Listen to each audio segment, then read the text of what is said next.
I learned got complex, talking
The following broadcast is copyrighted by Pearl Municipal Broadcasting for the private use of our audience. Any other use of this broadcast without the written consent of Pearl High School or PMB Sports is prohibited.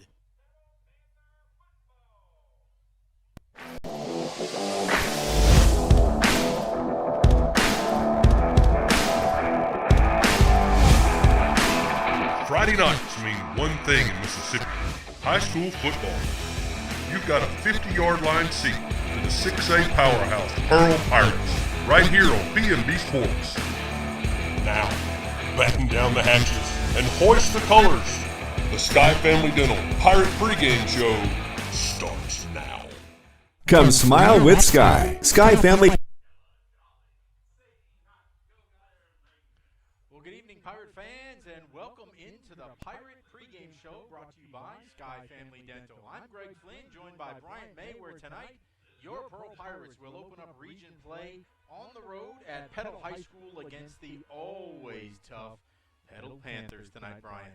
Yeah, it seems that we always draw Petal in that first region game. You kind of get schedules set in high school ball, and you end up seeing that same team over and over, just like we'll see those Bulldogs from Brandon in the final game of the regular season. But tonight, the slate is wiped clean. That 3-1 record brings a little confidence, but tonight, 0-0 record as we walk into region play, and the games that will lead you into the playoffs or not. Absolutely, and we want to take a look at our three keys that we have for tonight's game, and well, they're pretty simple when you go up against Petal. Stop the run is number one. Yeah, that's right. There always seems to be a slew of athletes, especially in the backfield here for Petal, and no different this year in the 2021 season. And we'll see that Pearl defense has played so well across the first 4 games of the season, only giving up 12 points a game. Tonight they'll have a tall task to slow down the running game of these Petal Panthers. Well, and the running backs you're going to be on the watch out for tonight are number 37, Zach Barnes, and number 24, Ryan Poole. They both rushed for 179 yards apiece through 3 games, and I'm told they have a pretty good wide receiver in number 18, Trey Thomas.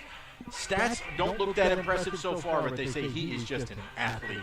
Yeah, the secondary have their hands cut out with him, but you see the way that they stacked up against some pretty good receivers this year, especially week 2. Aiden Williams, a D1 commit, comes to Pearl High School, and man, we shut him down. And so you like what you got back there with DJ Hudson, Marcus Mosley, and all of that crew. Well, the second key on offense for us, simply keep being diverse, right? I mean, they don't know what's coming because we're running so many different formations, so many different plays. Yeah, this Pearl offense is clicking on all cylinders after week 1, 36 points a game. After only scoring 12 in that first week, man, we put up 50. Last week put up 47, 35 on the road at Morton. Justin Hunter and this offensive staff are pressing all of the right buttons, and Jerry Johnson is executing his quarterback, not only on the ground with his legs, which we knew he could do, but also through the air. He's finding wide receivers, and you got to like what you're seeing from the offensive side of things if you're a Pirate. Our final key, we're going to leave it up there because it's still a problem. Reduce those penalties. We keep making silly ones. Yeah, we got better last week. I do want to give us some credit, but that's something that Justin Hunter's hit on really since after week 1 and on that loss on the road to Gulfport. But last week, only 8 penalties, okay, at home. And you go, well, that may sound like a lot. We were double digits every other game of the season. And so you got to like the way that we kind of cleaned things up last week. But now as you step into region play, you're playing all 6A teams. Everybody's gunning for the playoffs. So you got to keep things clean, especially along the line of scrimmage in pre-snap penalties. All right, well, we're going to step aside for just a second here on the Sky Family Dental Pregame Show. When we come back, we'll take a look at the offense and defensive starters and who our stars are tonight. You're watching the Sky Family Dental Pregame Show here on PMB Sports.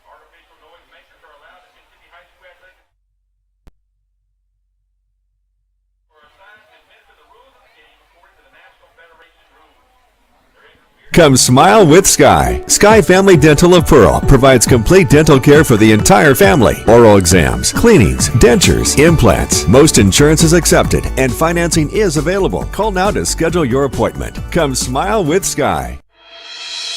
When you're ready to make a move in Pirate Country, contact Penny Pitts with Havard Real Estate Group in Pearl. Penny is a multi-million-dollar producer and loves to help her clients find the home of their dreams. If you are a first-time home buyer or ready to upsize or downsize, she is the agent for you. Penny is a Pearl High School graduate and an avid supporter of Pirate Athletics. Make your move with the home team. That's Penny Pitts, Havard Real Estate Group. Public service has always had a very special place in my heart, and to be able to do it and be a first responder as a reserve, when you're not getting paid, that's just one of the most selfless acts you can do. I think we all have a responsibility to our towns and our communities. Well, for me, it's simple. I mean, when you say local, that's what's most important to me. Our citizens inside this county, we all care for each other, and we do everything we can to help everybody out. I am Shane Fletcher with Farm Bureau, and we are the home team.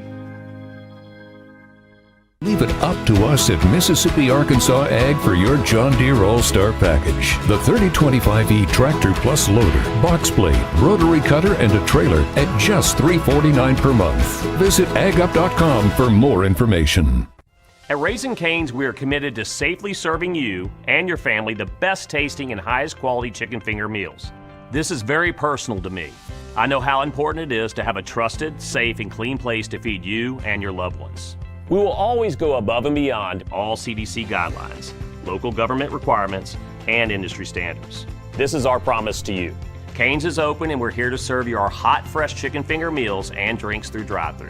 Go to RaisingCanes.com for details or call your local Cane's. Thank you for your continued trust in us. One love.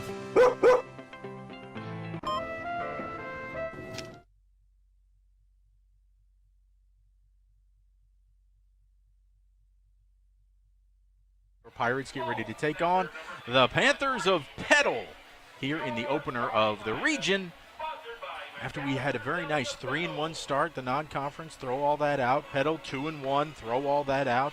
0-0, and we're going to hit an offense tonight that was lacking. I don't want to say, you hate to use the word lacking, but we really saw Jamari Thompson reemerge last week against Biloxi after kind of piddling here and there. Yeah, Jamari found the tracks, should we say, with the T-Train last week.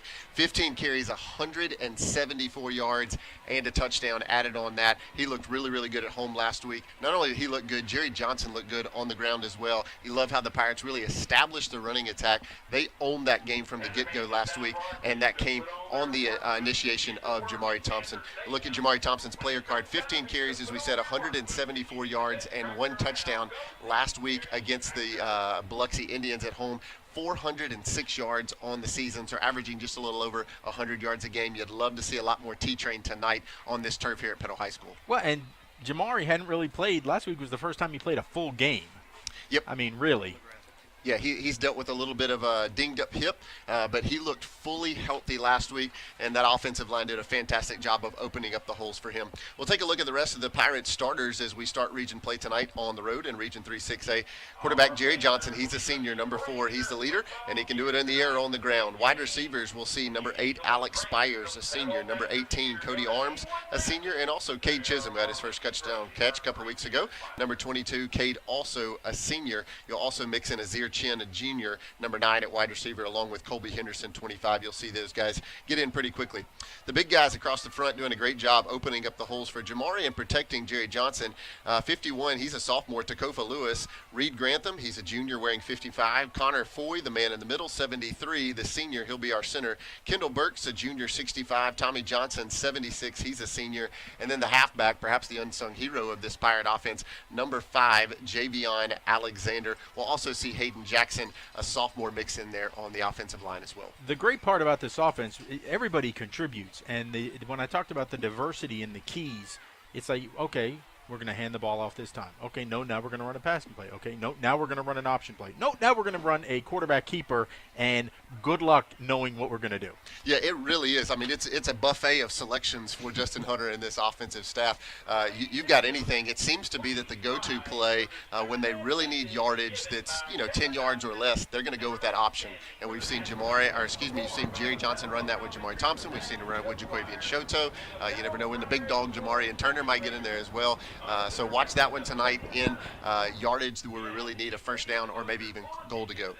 Well, we're going to immediately take a look at our defense, and our spotlight player, our player card this week is, well, who else? You can never go wrong with 99.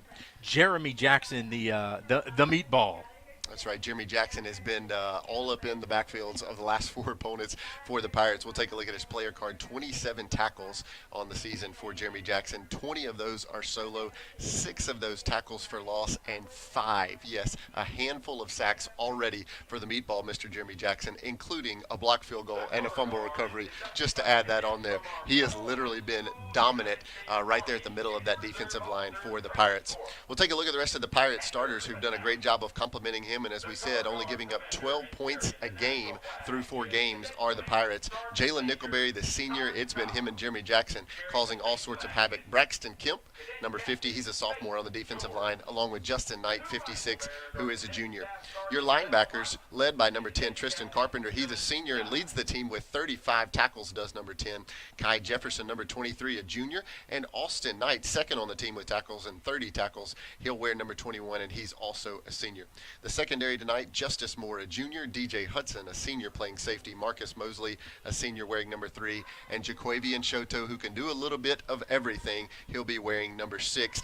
And then a guy that, Greg, I think maybe like Javion Alexander, who's been an unsung hero on the offensive side of things, Jabron Moore, 44, a junior. He'll play linebacker, he'll play defensive line, and he'll cause a whole lot of problems for the offense. And he's so smart. I love how the coaches are using Jabron. As Justin Hunter says, it depends on the formation in which the offense lines up, whether or not they want to walk him down and play along the defensive end, or they're going to drop him back as a linebacker into some pass coverage. That's right. And, one of the things to keep a watch on tonight as we begin region play, everything gets stiffer as we look towards into the season.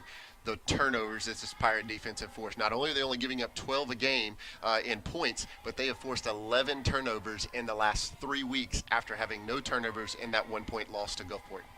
Well, we are just about, let me take a look, 9 minutes away from first kick here of the ball game here at Petal High School. We'll take one final break, bring you back, and get you ready for kickoff. You're watching the Sky Family Dental pregame show right here on PMB Sports. With the My Trustmark mobile app, no matter where you happen to find yourself, there's a world of opportunity. Check your balances from a friend's house. Deposit checks with a smartphone or tablet from the back porch. Or send payments with email or text during a family get-together. Live your life more freely. Make My Trustmark your Trustmark. Get started at trustmark.com.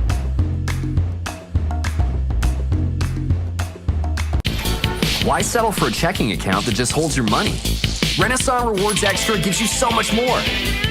Like savings at more than 400,000 retailers, 24/7 roadside assistance, a cell phone protection plan worth up to $400, $20 in ATM fee refunds per monthly cycle, and a great interest rate when you meet 3 easy qualifications.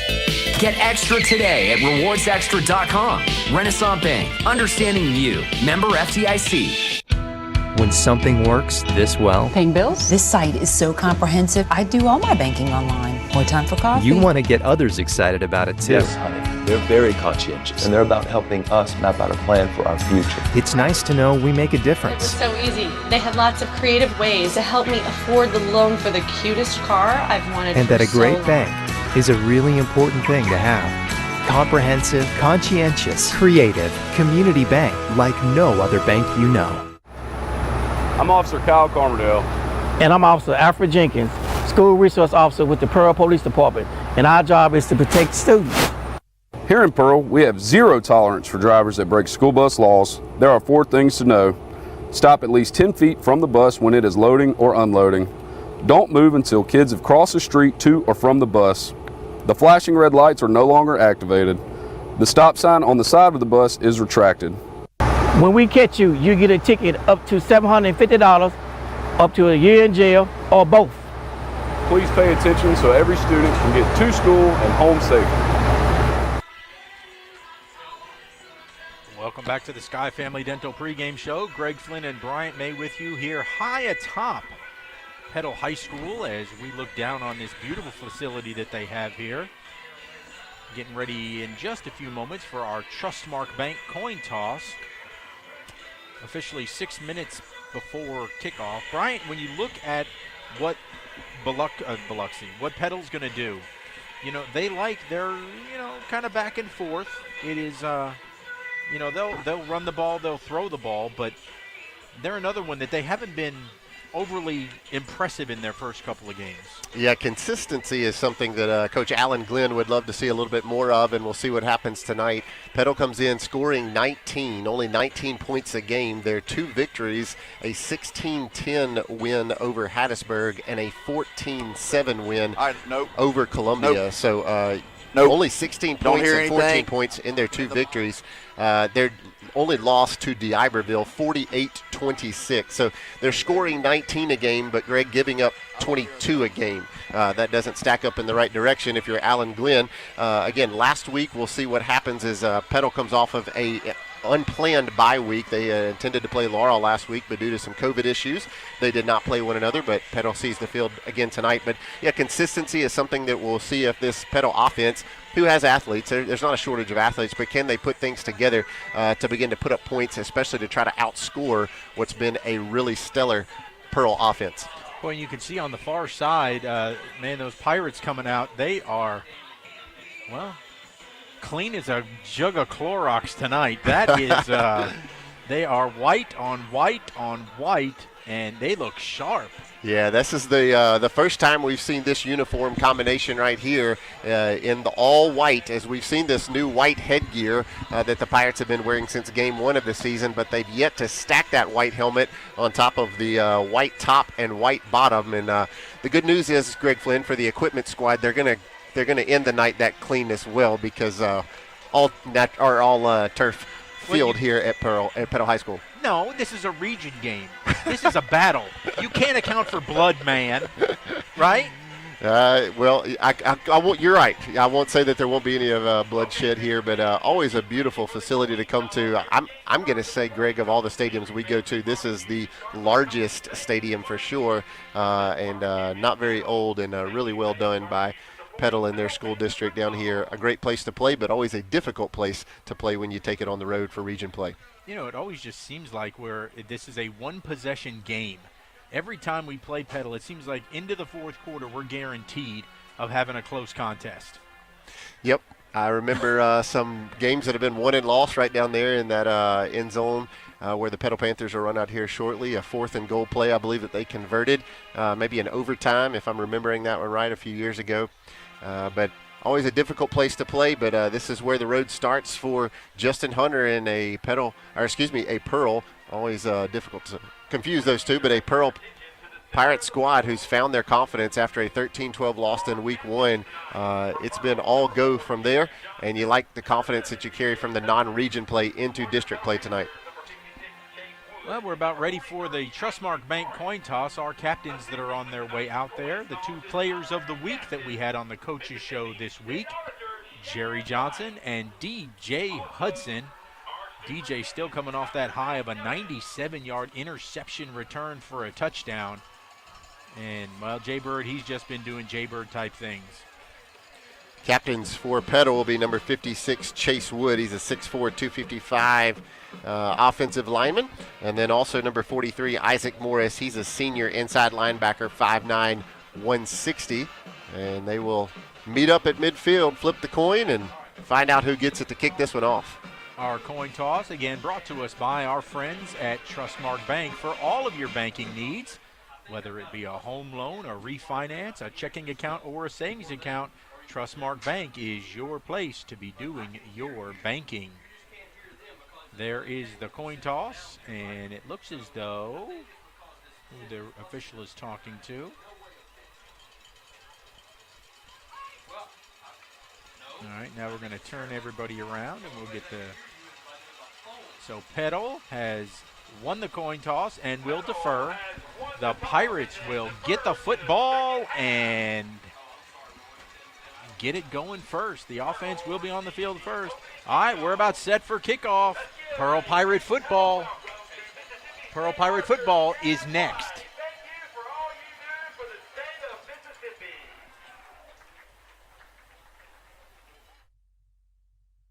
Are you ready?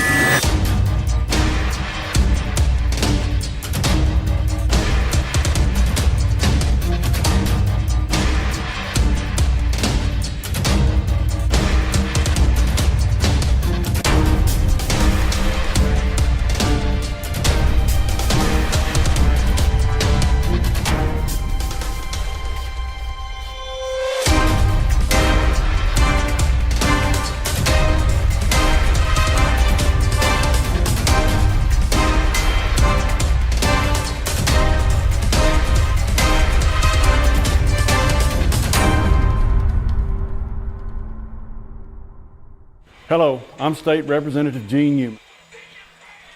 Good evening, Pirate fans, and welcome to Petal High School, where tonight your Pearl Pirates will take on the Petal Panthers in the opener of region play. I'm Greg Flynn, joined by Bryant May, and the Professor Roy Harper is with us and will join us here in a few moments. The Pirates are already on the sidelines, and the fireworks go off in the north end zone, and here come the Petal Panthers out onto the field. Clad in all red, the Pirates in all white. It almost looks medieval here. Yeah, there's no mistaking who's on your squad tonight and who's not. Panthers red from head to toe. The Pirates white for the first time in this 2021 season from head to toe as they don those new helmets in this 2021 season. The Petal Panthers come into tonight 2-1 with wins over Hattiesburg 16-10, Columbia 14-7, a loss to D'Iberville from the Coast 48-26. Did not play last week due to COVID issues between them and Laurel. The Pirates come into tonight 3-1, a 13-12 loss in the season opener on the road. Final 13 seconds against Gulfport, and then it has been all good guys from there as Pearl reeled off a big win at home over Ridgeland, putting 50 on the board, a shutout on the road at Morton, and then a big 47-21 win last week against Biloxi at home. So the Pirates lined up. They have won the toss. We're going to get the ball first. And standing back deep for us will be Jay Bird, Jerry Johnson. And I believe that's Justice Moore. It is. And we're about set for the Shane Fletcher Farm Bureau Insurance kick. You've got Justice Moore on the near side, the returner. Jay Bird at the top of your screen. It'll be easy for him. He'll just stay right on the field. Talked to Coach Gregory a couple of weeks ago, Greg, special teams coach here at Pearl, and he said, first couple of games did put Jay Bird back, but he's too special not to put him back on special teams. So we'll see if number 4 gets a chance right here. And we are set. There's the whistle, and our Shane Fletcher Farm Bureau Insurance kickoff to get region play started here at Petal High School is in the air. And it'll be a short pooch kick. It'll be taken in at the 28-yard line. Trying to break some tackles and get away is Shoto, and that's not going to happen. Showtime on this one. So here comes the Pearl offense. And here comes the Pearl offense led by number 4, Jerry Johnson, the senior quarterback. We'll see him in the pistol. Probably not underneath center tonight, but he'll put it in the air and he'll keep it on the ground as well. His partner in the backfield will be number 1, the senior Jamari Thompson. Wideouts will be Alex Spires, Cody Arms, and Cade Chisholm, all seniors. You'll also see Azir Chin mixed in there along with Colby Henderson. The big men across the front, Takofa Lewis, Reed Grantham, Connor Foy, Kendall Burks, and Tommy Johnson. And watch for number 5, Javion Alexander. He's a senior halfback. Actually, it's going to be Shoto that's going to start in the backfield. Running the option, he's going to pitch it to Shoto along the outside. He'll get to the 30-yard line, just fall across it for a nice gain on first down. And that's that go-to play we talked about in the Sky Family Little pregame show. When we needed yards, we've gone quickly to the option, whether that be third down or goal to go. That time we bring it out on the first play of the game, and Shoto will check out. Jamari checks in. Quick throw out to the right side. That ball's going to be caught, and there is a lot of space and a nice open field tackle as Cody Arms is going to take it into Petal territory at the 41-yard line. So Renaissance Bank will move those chains. And Greg, I believe Cody Arms was completely uncovered on that play. Jerry Johnson read it. Cody Arms just ran a go route, and thankfully for Petal, they're able to catch him. Pirates go quick. This time it's Jamari. He's got nowhere to go, and Petal swarms to the football. Tackle him for no gain. Pirates continue to look to go quick. Looking to run a play within about 5 to 8 seconds after that ball is set, and we're going to get an official timeout already in this game. Not sure if we've got a chain issue or what, but the official stands at midfield and is calling an official timeout. He's coming over to talk with head coach Alan Flynn of the Petal Panthers. Maybe the play clock. Looks like the play clock. Introduce our senior cheerleaders tonight. The game clock is only at 11:20. Coach Jamie Crutchfield, Carson Hill. They're having a clock issue of some kind at this moment. Ken Harvey is in as the extra blocking tight end now. Saw Ken mixed into the work into the lineup a little bit last week in the second home game against Biloxi. Did a good job of opening up holes for the running game last week. Both Jerry Johnson and Jamari Thompson went over the 100-yard mark. So it'll be 2nd down and 10, and there is the game clock. They're trying to get it adjusted. Beautiful scoreboard here, but it's not great if it doesn't work. Now they're going to run the clock down, and we'll see where it's supposed to be, and it is 11. Running at 11:18. Here's Jay Bird going to run the option. Late pitch to Jamari. Jamari's got some room here to the near side. Inside the 30, inside the 25 to the 24, and a first down for the T-Train. Yeah, about 15 yards on that Jamari Thompson run, and we've gone to the option now twice. Once to the right to Shoto, this time to the left to Jamari Thompson. Jerry Johnson runs it perfectly, and the Pirates are knocking on the door of the red zone. This time Jamari up the middle. Runs right between the guard and the tackle. Falls forward for another nice gain of 6 to the 19-yard line. Reed Grantham pulling and getting a big block for Jerry Johnson. He gets up off of a pancake block. And this Pirate offense is already in the groove here in the first drive. Jay Bird's going to keep this one himself. A lot of room here to the near side. 20, 10, 5. Touchdown, Jay Bird! And Jerry Johnson ran that one perfectly, Greg Flynn. A fake right up the gut to Jamari Thompson. Everybody went with the fake, and Jerry Johnson can run that one in all day long for the 3rd game in a row. Jerry Johnson starts the game with a rushing touchdown, that time from 19 yards out. That Johnson touchdown raised the roof by Raising Canes. Cody Arms on for the extra point. Out of the hold of Chisholm. That kick is up, and it is good. And with 10:42 to play in the opening quarter, Pirates strike first, 7-0.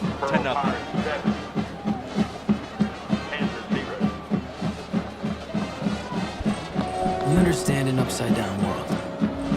We understand a rogue virus, 0 jobs, and stratospheric tuition. But they're writing us off before we get to the starting line. A stalled generation? Not so fast. Who do you think is gonna fix all this? We will. We will, because our future is the future. We're back at Petal High School, where the Pirates have taken a 7-0 lead. Greg Flynn and Brian May with the Roy Harper down there on the field. He'll be joining us in a little bit. This kickoff is brought to you by the Brad Shaw Insurance Agency. Is about set to go in the air. It's hard to read those pedal buttons. This kick is a good one. Going to be taken in at the 11-yard line on the far side. Here to midfield. Up some room in the middle. Pirates going to have to swarm, and they finally do. Not until the Panthers bring it out over the 40-yard line.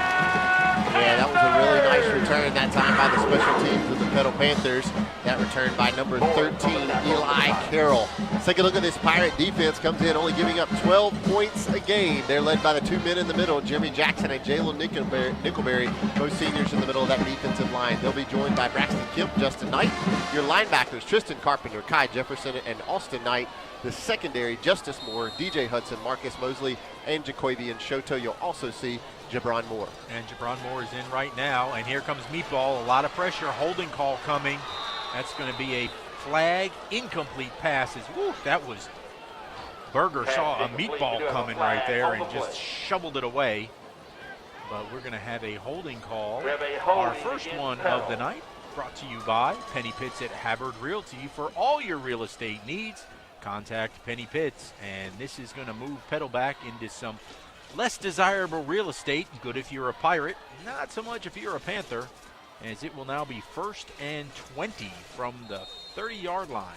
Number 3, Caden Berger, the sophomore quarterback for head coach Alan Glenn. He's 6 foot 160 on the season, 25 of 40 for 380 yards. Berger's going to hand this ball off. They'll try the left side, and there is absolutely nothing there as Jeremy fills that hole. It's almost like we talked about that guy in the pregame show. Jeremy Jackson, he was our player spotlight tonight. 27 tackles, 20 solo on the season, 6 tackles for loss. Make that 7 as Jeremy Jackson throws down the Panther running back. 28 now total tackles, 21 solo. They're actually going to give him a gain of a yard. How? I have no idea. Wow. A gain of a yard to the 31. So second down and 19. Sure looked like we got him in the backfield, but either way, that is a tremendous play by number 99. Berger looking to throw. He's going to pump it over the middle. That ball is going to be complete. This is going to be a big gain for the Panthers. Pirates trying to strip that ball out instead of tackle, and that's going to be bad every time, as that's going to go into Pirate territory to the 39-yard line. Yeah, that's been the problem guy tonight. He was the same guy who returned the kickoff for about 40 yards. That's Eli Carroll, 6 foot, 165 senior. And then you saw it, and you called it, Greg. Marcus Mosley, rather than going for the tackle, is going for the strip. And Carroll able to keep his feet, pick up an additional 10 yards. And a nice throw from Berger, nice catch by Carroll, run after the catch. And the Panthers are now in business in Pirate territory inside the 40.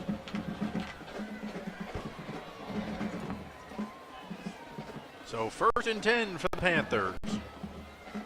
Keeper. Berger's going to try and, and he makes it into the second level. Very fortunate. He was slipping through, waiting for a hit, and was not brought down until he gets to the 30.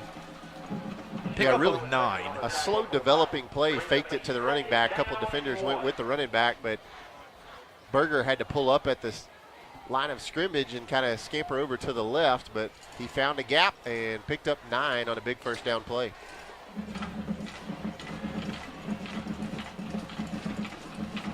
There's a run to the right side, and you're not running on meatball. I mean, let's just stop.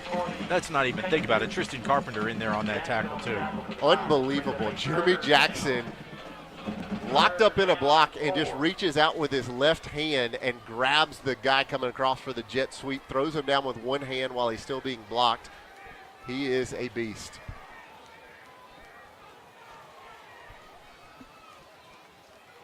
Big Pearl Pool third down, Greg. I think they have 37 in the backfield now. Zach Barnes back there with Berger. Berger, a quick pitch over to Barnes.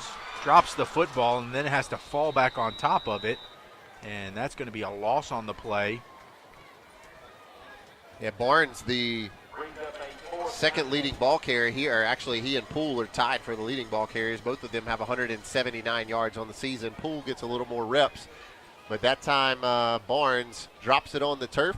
The Pirates were swarming anyway. It would have been interesting to see if he would have been able to make the first down marker, as that Pirate defense doing a good job going east to west. And we'll see the first Panther punt, or so we believe, here on 4th and 8. Well, the Pirates aren't buying that this is going to be a punt, as there's nobody back, as they were playing safe. That'll be a fair catch at the 6 by Jay Bird, so the Pirates will take over. That was very fortunate. They went from 2nd and 1 to 4th down and 9. Just 2 tremendous plays. Yes, we were helped by him dropping the football, but it was all meatball that threw them back initially. Give big credit to that Pirate defense, who's made big stands all season long. And you're right, a lot of momentum after the pass from Berger to Carroll, but the Pirate defense stiffens after it had 2nd and 1 and makes it 4th and 8 and forces a punt. Now this Pirate offense, it looks so good that first drive, going to have to take it some 94 yards to the house. First play, Jay Bird's going to hand it off to Jamari. He plows his way. He's into the second level, crossing the 20 over to the 25, out to the 29-yard line for a Renaissance Bank. First down. I think it's official to say the T-Train has already found the tracks here in Forest County at Petal High School. Jamari Thompson looking for holes and finding them easily across that front. Jay Bird's going to keep it this time, going the far side, down the sideline. There's nobody there, crossing midfield to the 40. One man to beat, and he'll step out of bounds. But a flag is down way back around the line of scrimmage, so obviously this one's coming back, and it is a hold against the Pirates, and that's a shame, as well, the hold of Springham was maybe too good. Yeah, the first penalty of the night for the Pirates, going to be a costly one. 45 yards would have been what we'd seen from that Jerry Johnson run, as he had the backside all to himself. The safety, the only guy able to push him out, but somebody grabbed a little bit too much jersey, and that'll be the first Penny Pitts penalty of the night and back the Pirates up. So first down and about 16 now.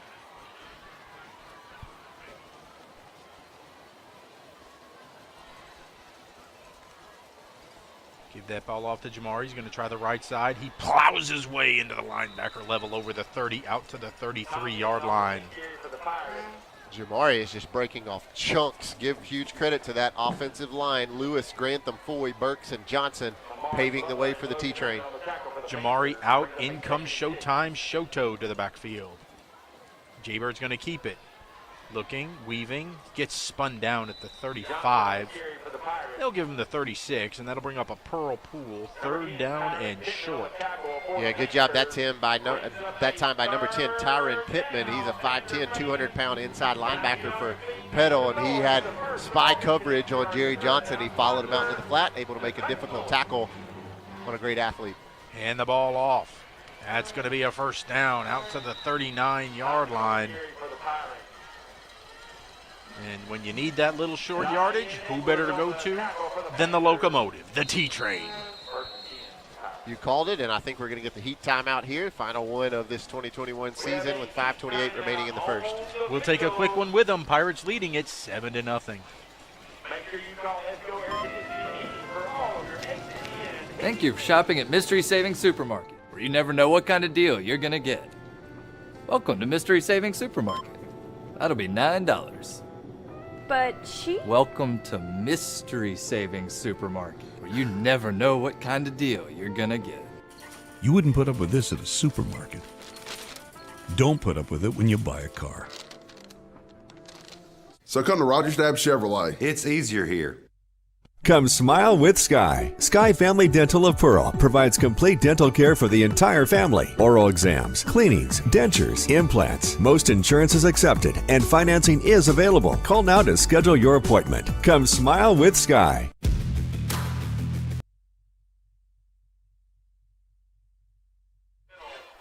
We are back out of the heat timeout. It is 1st and 10 for the Pirates at their own 40-yard line. Jaybird's going to hand the ball off to Shoto. They can't find him. There he goes. He's breaking into the secondary. Showtime to the 15, to the 10. Arrgh! Jaquavian. 60 yards for number 6. If Jamari is thunder, Showtime, Shoto is the lightning, and that time it was the lightning straight up the gut. You could have drove a truck through that hole, and you're not going to catch Jaquavian Shoto, not on turf, not out in the open. And the Pirates are up 13-0 with 5:10 remaining here in the first quarter. Pirate offense looking strong. A Raising Cane's touchdown by Shoto gives us 6. And now Cody Arms on for the extra point. It is up, and it is good. With 5:10 to play in the first quarter, the Pirates now lead it 14-0. We understand an upside-down world. We understand a rogue virus, 0 jobs, and stratospheric tuition. But they're writing us off before we get to the starting line. A stalled generation? Not so fast. Who do you think is gonna fix all this? We will. We will because our future is the future. High School, Greg Flynn, Bryant May, and the Professor Roy Harper here with you this evening.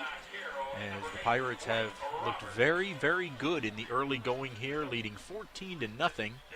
As we're about set for the Shane Fletcher Farm Bureau Insurance kick, which looks like it will be a little poocher, the way that ball is set up.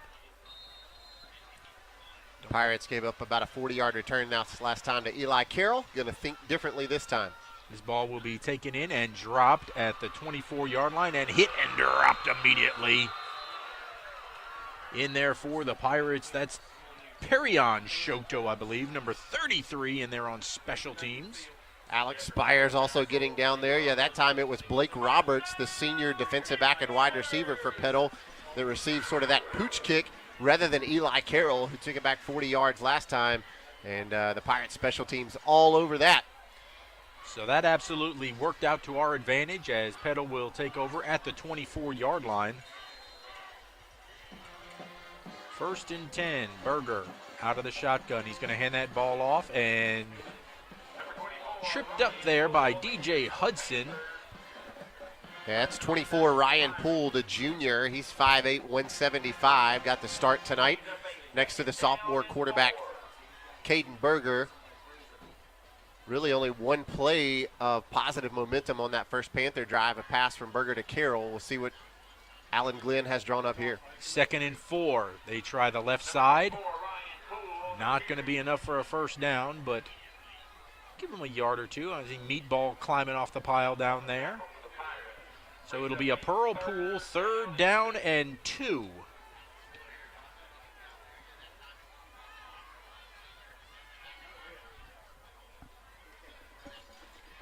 They'll run it again. Oh, and going nowhere as he ran right in to 99. Greg Flynn, my question is, how long is it going to take for teams to watch enough film on huddle of this Pearl Pirate defense to realize you cannot run up the middle, not when Jeremy Jackson sits in the middle? Well, a tremendous job there by Tristan Carpenter helping out. I mean, you are running right into the teeth of this Pearl Pirate defense when you're running to Jeremy Jackson, and then right behind him is number 10, Tristan Carpenter, the senior linebacker who leads this team with 35 tackles. So on 4th down, here's the punt. It's going to bounce, and everybody's going to get away from it, yell fire. And the Pirates going to have some pretty good field position now as they're going to mark it down at the 43-yard line. So 1st and 10 for the Pirates, already leading 14-0 with 3:29 to play in the opening quarter. And if you are head coach Justin Hunter right now, you've got to be pleased with just about every second of what has happened in the first 6.5 minutes of this contest. The Pirates have done everything you've asked them to do. Defensively, a 3 and out, a big stop earlier after one play of momentum for the Panther offense. And the Pirate offense has been on fire. A 60-yard Jaquavian Shoto touchdown run, a 19-yard Jerry Johnson touchdown run. Let's see who gets it this time. So Jayberg's going to throw it this time. He's looking. He's going to sling it out. That ball is going to be caught by Chisholm. Ooh, he gets slammed into the Pirate bench, but not before he picks up a Renaissance Bank first down.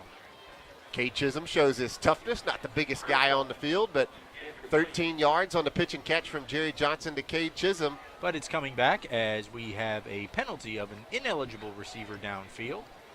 We had a lineman that I think kind of wandered downfield a little too quickly, so wipe the Chisholm first down off the board. And a Penny Pitts Havard Real Estate penalty will move us back 5 yards. I take it back. If Justin Hunter has anything that he's not happy with, it is penalties. We talked about that in the pregame show. Already 2 of them, and both of them very costly. One negated a Jerry Johnson 45-yard run. That time it negates a first down reception by Cade Chisholm. Got to make sure we clean those up as we kick off region play tonight. The Pirates like to go quick, and I don't think the ball was quite set ready yet for play, so we'll reset everybody. 3 receivers at the top. Jaybird's going to look to throw, move out, lofts it down the field, and that ball was nearly intercepted. That was underthrown. He was looking for arms out there. Yeah, that time Jerry felt a little pressure. He had to scamper out to his right, sidestep to his right, and he just did not put quite enough on that one and falls short. Thankfully, Cody Arms able there to kind of help deflect that one away, and it'll set up 2nd and 15. Now Jaybird's going to keep it. They went with Jamari, and here comes the Bird. The Bird trying to get loose, crosses midfield. He'll step out of bounds in Panther territory at the 48. It's going to be just a little short of that first down, so we'll have a Pearl Pool 3rd down and 1. Spread the wide receivers out 4 wide, 2 to each side, and you just open it up the lanes for Jerry Johnson. That was QB keeper all the way, and you have to imagine this is going to be T-Train. There goes the train on the right side, finds a hole, and then just keeps driving down the tracks for a first down. Renaissance Bank, let's move those chains. We've been watching Jamari Thompson run over people for the last 3 seasons, ever since his sophomore year, and he looks good tonight on the road at Petal, carrying 3 or 4 Panthers with him for that big first down. Jaybird going to look to throw. Looking, throwing it deep. It's got a man in the end zone. Touchdown, Pirates! Pirates. It's Justice served more. 34 yards from 4 to 2. Pirates go up 20-0 on the 34-yard touchdown pass from Jerry Johnson to Justice Moore, who ran a beautiful slant route, and Jerry Johnson could not have put it any more on the money than he did right there. The Raising Cane's touchdown to Justice Moore. Now the extra point attempt by Cody Arms. Out of the hold by Chisholm. Good hold, good kick, good point. Pirates in front now, 21-0 with 2:44 to play in the opening quarter. At Bob Boyd Honda, we pride ourselves in getting our customers the best deals around. Usually that means when we're selling cars, but right now, Bob Boyd is in the market to buy. we're offering top dollar for pre-owned autos, trucks, and SUVs. Come by, talk to our dedicated team, and discover what a great time it is for Bob Boyd to buy back your used vehicle. Any make, any model. Whether you're selling or buying, at Bob Boyd Honda, you get a deal.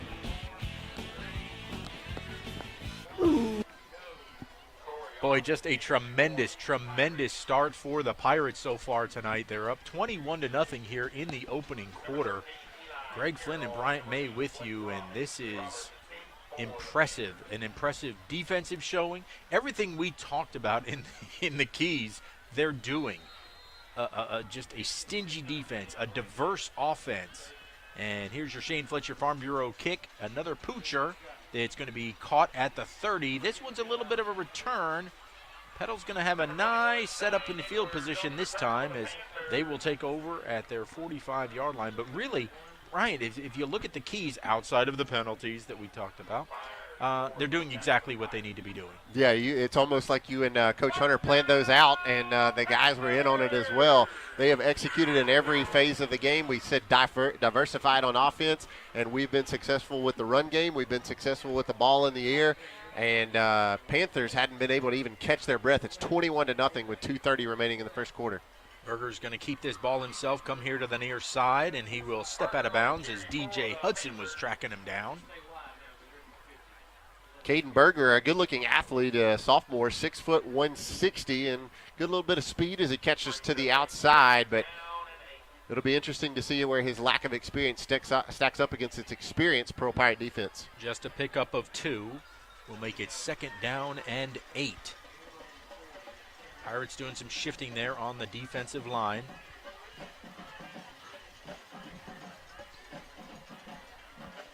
They'll hand that ball off, trying to go up the middle. Nice tackle in there made by Tristan Carpenter. Boy, our condolences to Tristan and his entire family as his mom, Holly Teal Robertson, lost her battle with COVID this past week, and he is playing tonight, I know, in her honor and also with a heavy heart, as is Pirate Nation. A Pearl Pool 3rd down. Berger looking to throw. Quick out. That ball's complete, and it's going to be a 1st down inside Pirate territory at the 44-yard line. Also, our deepest condolences to Jacob LaFontaine, who lost his father to a battle with cancer. So it's been a very, very hard week for these Pirates, and they have responded by playing inspired football tonight. Yeah, you said it perfectly. Also want to acknowledge Jalen Johnson. Coach Justin Hunter shared with me, Jalen Johnson had a loss in his family as well. Lost 3 his guys. grandmother. Yeah, within 24 hours. It was a difficult time on Sunday and Monday for this Pearl Pirate team, but they are playing inspired football tonight on the road. On the pitch, first wave misses, but the second wave of defenders will swallow him up, and Jabron Moore immediately walking off to the side. Yeah, and he's reaching down, grabbing somewhere on that right leg. You wonder, in the area of a knee, you wonder if he got some kind of chop block. He's a guy that you cannot afford to lose on this very talented Pearl Pirate defense, and in for him will be number 42, Ken Mangum, the sophomore. Pickup of 2, so it's 2nd down and 8. We can find out about Jabron on 2nd down.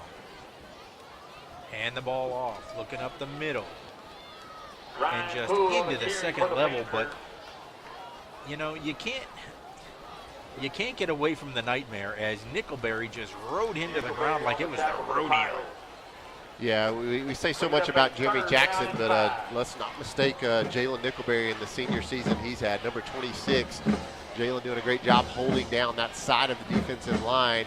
And he's a big dude, but he is incredibly quick and able to run down even running backs, as it looks like Petal going to come over to the sideline and be content to have 21 points on the board against them and just end the first quarter that way, licking their wounds. So the first quarter officially now in the books, and the Pirates with 3 scores in front, 21-0. Second quarter action coming up. You're watching Pirate football here on PMB Sports. Think of the Pearl Pirates and one word comes to mind: pride. The pride they take in their efforts, the pride our community feels in their achievement. We're all Pirate boosters, and that's especially true at Bank of Yazoo. Proud not only to be a partner in education with Pearl High School, but also to serve the Pearl community with great financial options. So when you're ready to boost your spirits, come feel the pride with the Pirates. And when you're ready to boost your bottom line, come down to Bank of Yazoo. Bank of Yazoo, proud to be your booster for life. Member FDIC. Another rock and roll weekend.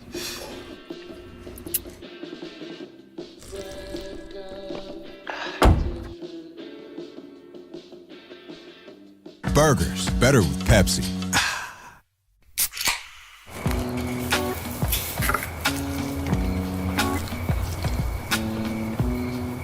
You fired up the grill for one hot dog? Seriously? Hot dogs, better with Pepsi.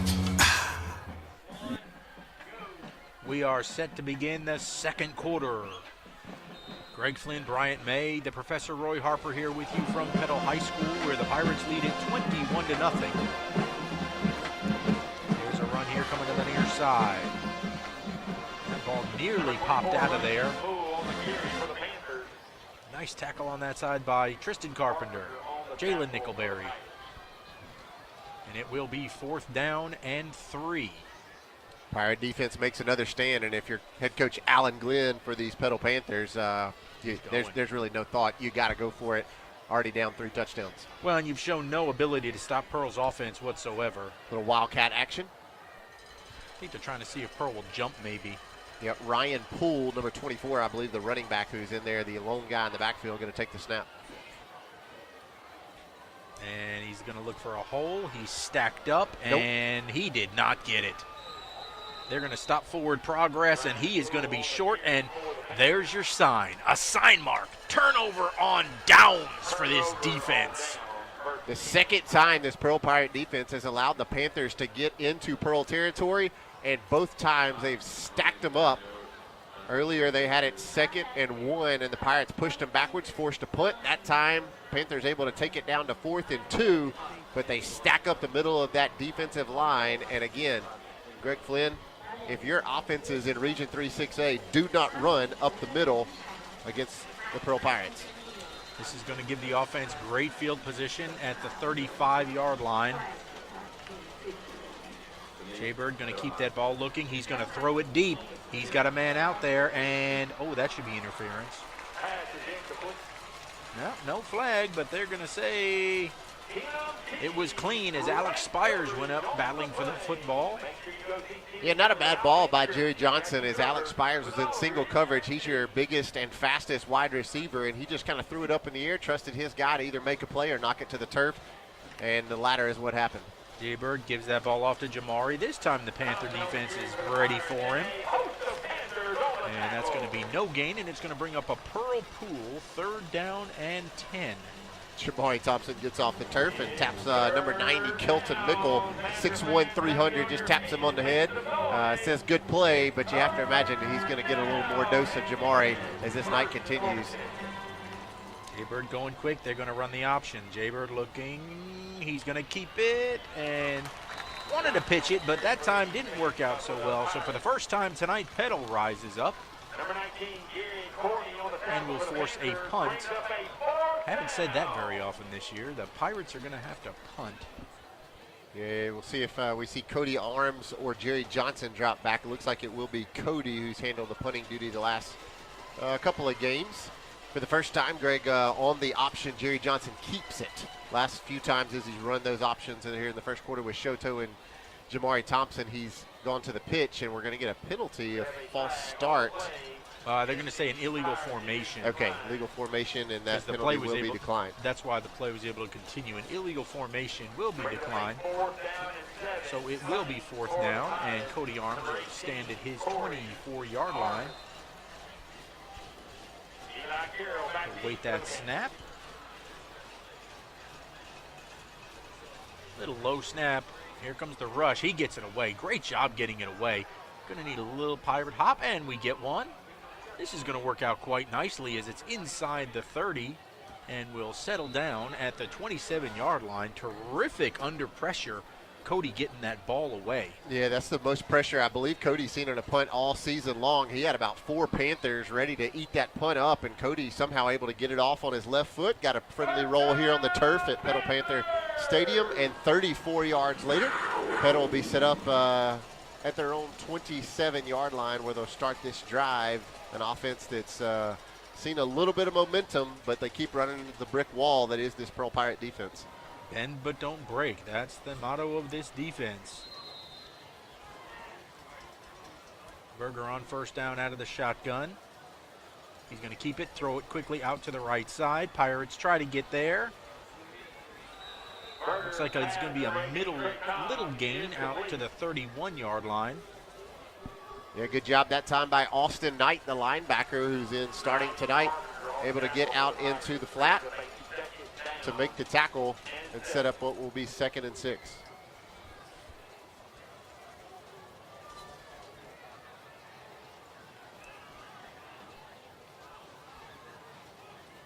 Man comes in motion. Berger going to keep another same play. Pirates are there quickly once again. And that looks like that's Justice Moore over there with the stop. Justice having a nice game tonight.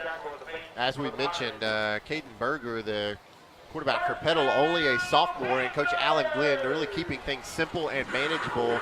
Berger yet to attempt a pass of over 10 yards. All of his passes have been slants right across the middle or just throw it out into the flat. Trust your athlete, as we've seen there on 1st and 2nd down. That time good enough to pick up a 1st down.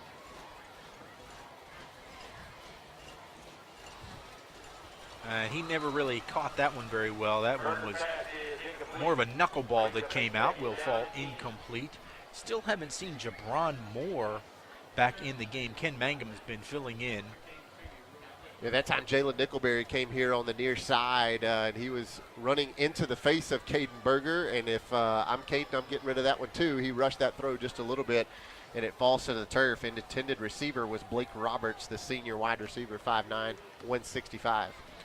So on 2nd and 10, Berger's going to look to throw up over the middle. That ball is complete, taken down immediately by DJ Hudson, but not before a 1st down in Pirate territory. And for the first time, Berger attempts a pass of over 10 yards, and tip your cap to him. That's a good-looking ball to clearly who's been his favorite and most effective target tonight. Number 13, the senior Eli Carroll, makes a difficult catch across the middle of the field. And for the 3rd time tonight, the Panthers in Pearl Pirate territory, but yet to net any points. On 1st down. Berger wants to look over. Checking what the Pirate defense is giving him.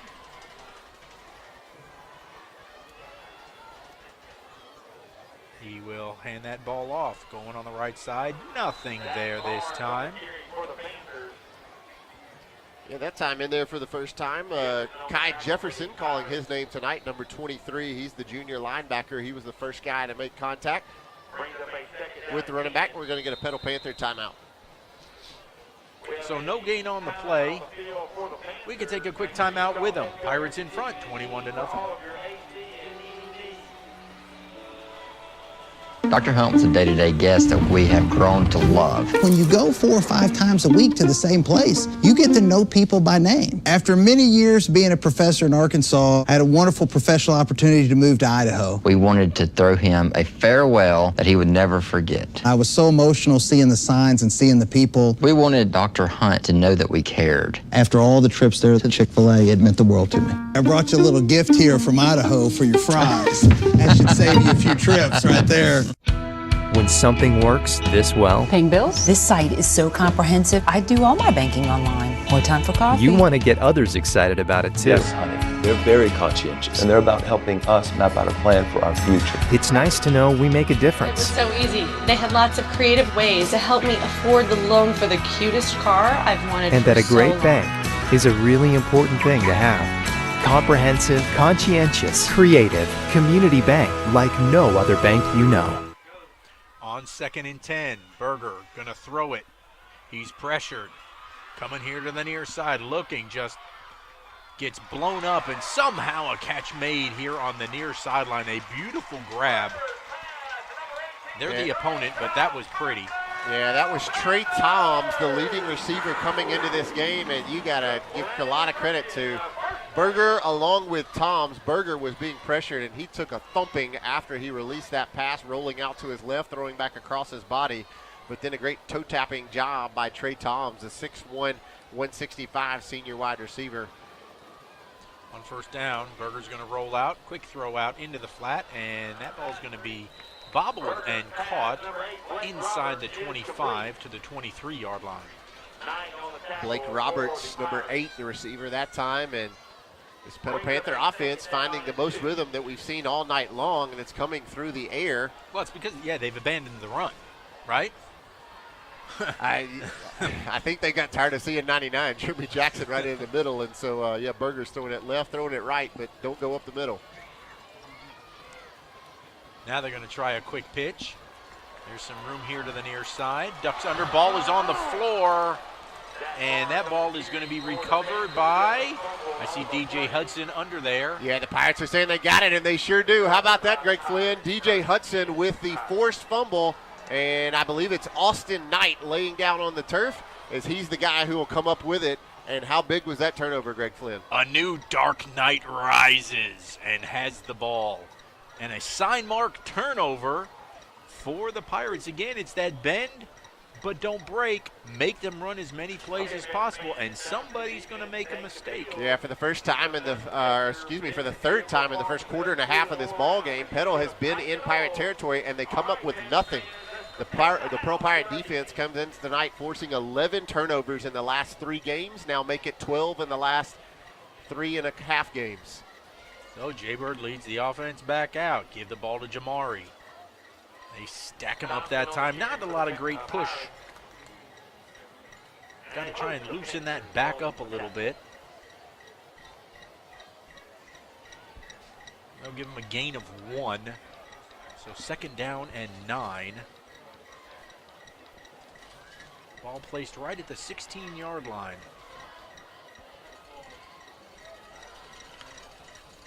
Jaybird going to keep it. Quick flip. Bobbled by Javion Alexander. He's going to, I think that cost him from getting a few extra yards. He's going to pick up 2 on the play.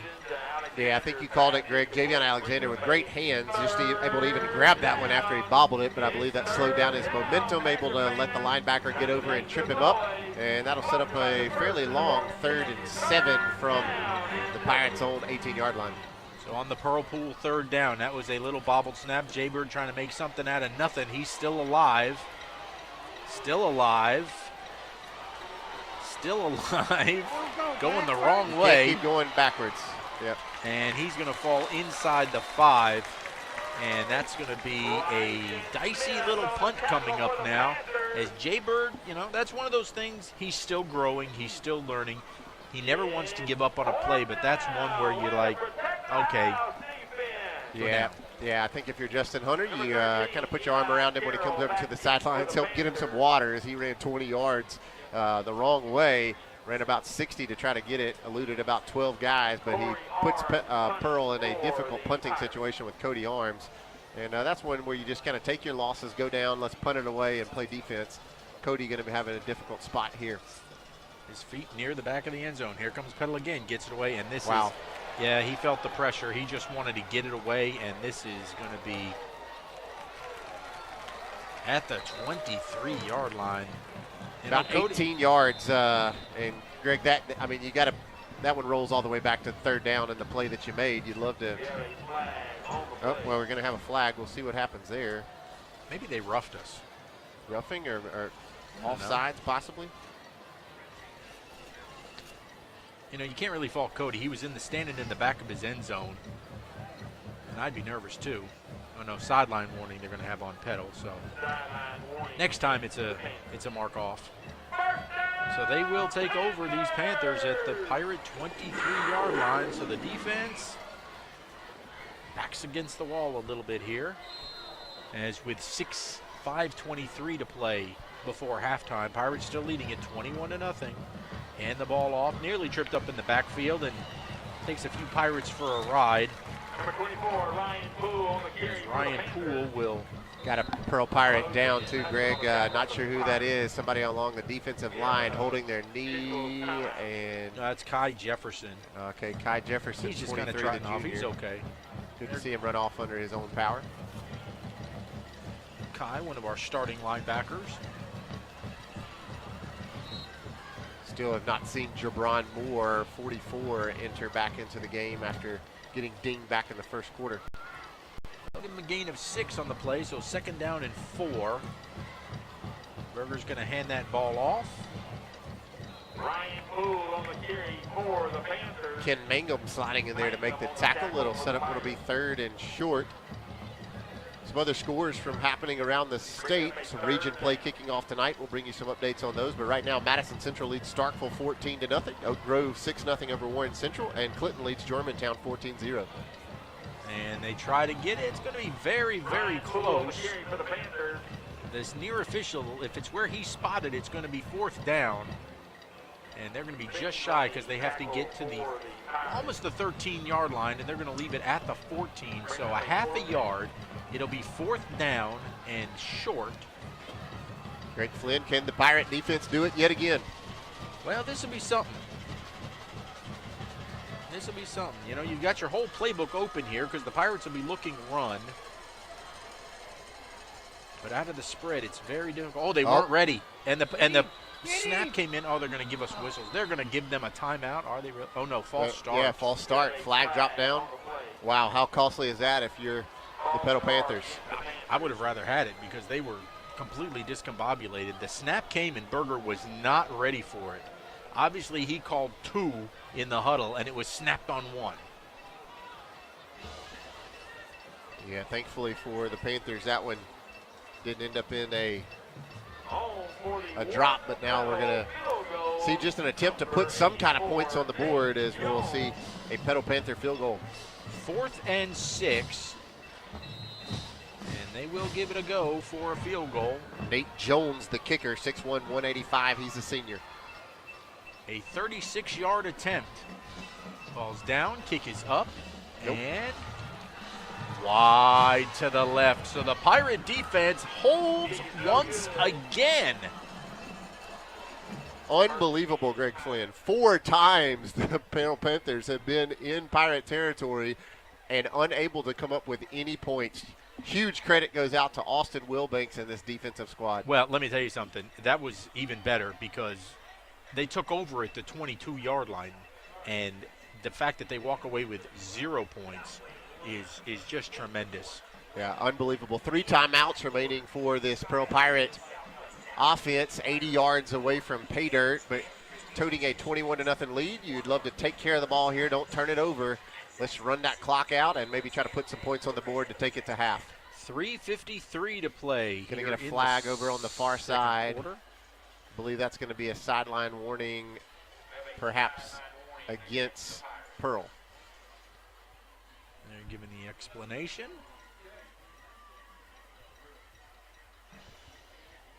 And Coach Hunter looks over and says, everybody get back. That's where you need the get-back coach, right? Yep. Didn't they? Every football team needs a good get-back coach. Sometimes the coach needs a get-back coach.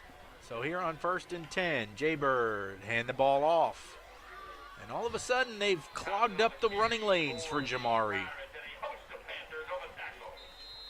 It takes a bunch, and we're going to have a timeout. I believe we're going to get the official heat timeout that we missed a couple of minutes ago. We'll take a quick one with them. 21-0 Pirates. There's a line between drinking and riding, and the smart ones never cross it. It starts off simply enough. You hop on your bike and head off confidently. But even one drink can affect your ability to ride. Alcohol limits your reaction time. It may give you a false sense of confidence. Before you know it, you've been pulled over. There's a line between drinking and riding, and the smart ones never cross it. Elite Physical Therapy wishes all the players a healthy and successful football championship season. Elite is proud to serve the local communities with multiple locations providing secure outpatient therapy and sports medicine services. Our centers specialize in post-op rehabilitation, manual therapy, concussion management, and orthopedics, providing patients convenient scheduling and access to care within 24 hours. If you suffer from an injury, visit myelitept.com to find a center near you. That's myelitept.com. Elite Physical Therapy, proud to serve the state of Coming back out of the timeout, Pirates facing a 2nd down and 8 with 3:44 to play here before halftime, leading it 21-0. The Pedal Panther crowd simply been stunned thus far. Jay Bird going to keep it himself. There's a lot of room out there if he can make somebody miss. He just jumps through into the linebacker level, crosses the 25 to the 26 for a good positive play. Makes it look incredibly effortless, does Jerry Johnson. And when he gets out into the flat, he is really difficult to catch. And if you catch him, he's even more difficult to bring down. This will be a big Pearl Pool 3rd down as we get closer and closer to halftime. 3rd down and 4. Give it off to Jamari. He's going to weave his way. And well, we're going to get a late flag that comes in. Going to get a face mask call, looks like, from the back judge who dropped that one, and he looks up at the umpire. We'll take that. I believe that Jamari run, Greg, would have netted the 1st down anyway. Well, that was some tremendous leg power that Jamari showed right there, and it's going to be a personal foul. It's going to be added on to this, so a 15-yard penalty brought to you by Penny Pitts Havard Real Estate Group is going to give us some very preferential real estate as we're moving on up in the neighborhood, as we're going to tack 15 yards onto Jamari's run. And we're going to be very close to midfield, and they'll put it down at the 48-yard line. So a Renaissance Bank 1st down with 3:05 to play in the 2nd quarter. Jaybird hand the ball off. Jamari's going to drive just to midfield for the pickup of 2. Pirates not the only team kicking off region play tonight. All teams in Region 3 6A in action tonight. Brandon's at Terry, Northwest Rankin at Meridian, and Oak Grove at Warren Central. Only score of note right now, Oak Grove leads Warren Central 9-0. We'll bring you more scores and halftime entertainment coming up shortly. Jaybird running the option. He's going to give a late pitch. We're going to get a holding call as well. So either way, this one's not going to work out very well as Shoto lost yardage on the play. All the way back inside of the 45. And there's the official hold, which will be declined. And this one's going to be a big loss on the play. It'll be a loss of 5. So being up a Pearl Pool, 3rd down and 15. Again, all of our penalties brought to you by Penny Pitts at Havard Real Estate Group. 2:28 sitting on the clock before halftime. 3rd and long. Not a play when you want to make a mistake at all right here. Wonder if Justin Hunter and the offense just kind of play it conservative and be happy with this 21-point lead.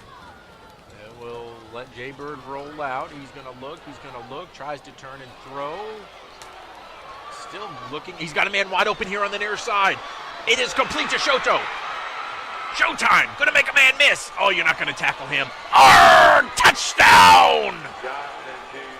But we have a flag down back at the line of scrimmage.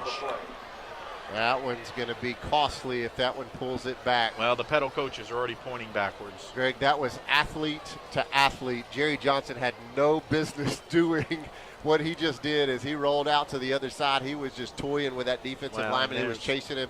Jaquavian Shoto was wide open here on the near side. There's the call. When you do stuff like that, linemen tend to drift downfield. They had an ineligible man downfield. But, you know, when you've got Lamar Jackson, Patrick Mahomes back there, and that was exactly what that was, it's hard for those linemen to know how long to hold around the line.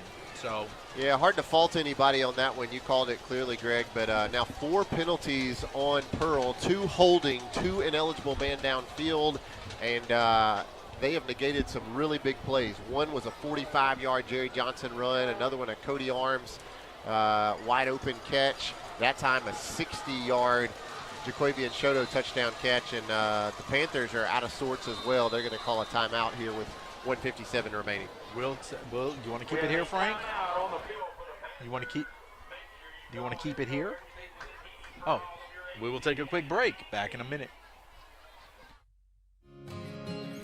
Public service has always had a very special place in my heart, and you know, to be able to do it and be a first responder as a reserve, you know, when you're not getting paid, that's just one of the most selfless acts you can do. I think we all have a responsibility to our towns and our communities. Well, for me, it's simple. I mean, when you say local, that's what's most important to me. Our citizens inside this county, we all care for each other, and we do everything we can to help everybody out. I am Shane Fletcher with Farm Bureau, and we are the home team.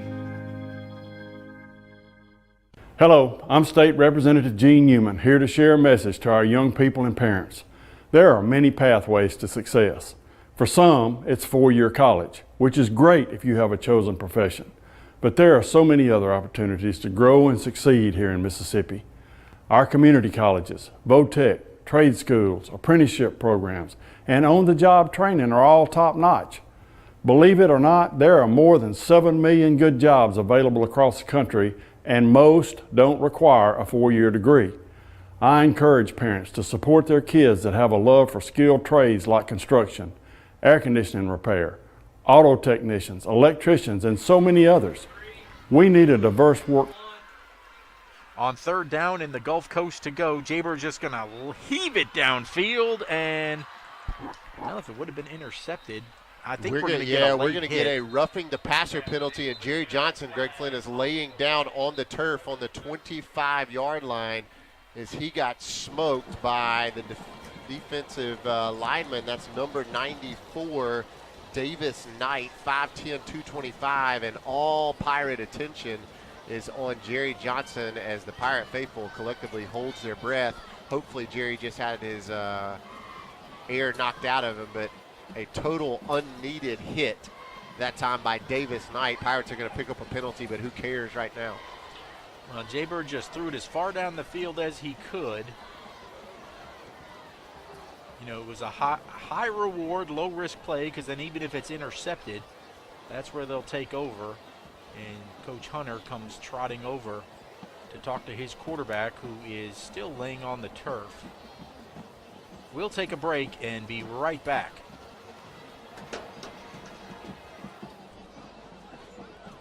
People and parents. There are many pathways to success.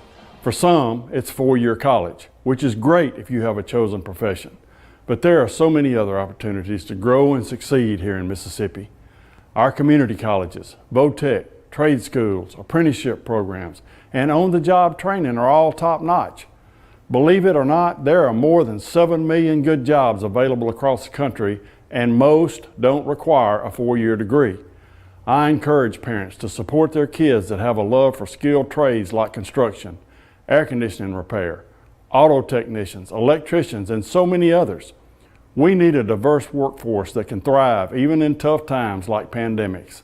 And remember, no matter what, every day is a great day to be a Pirate. I'm State Representative.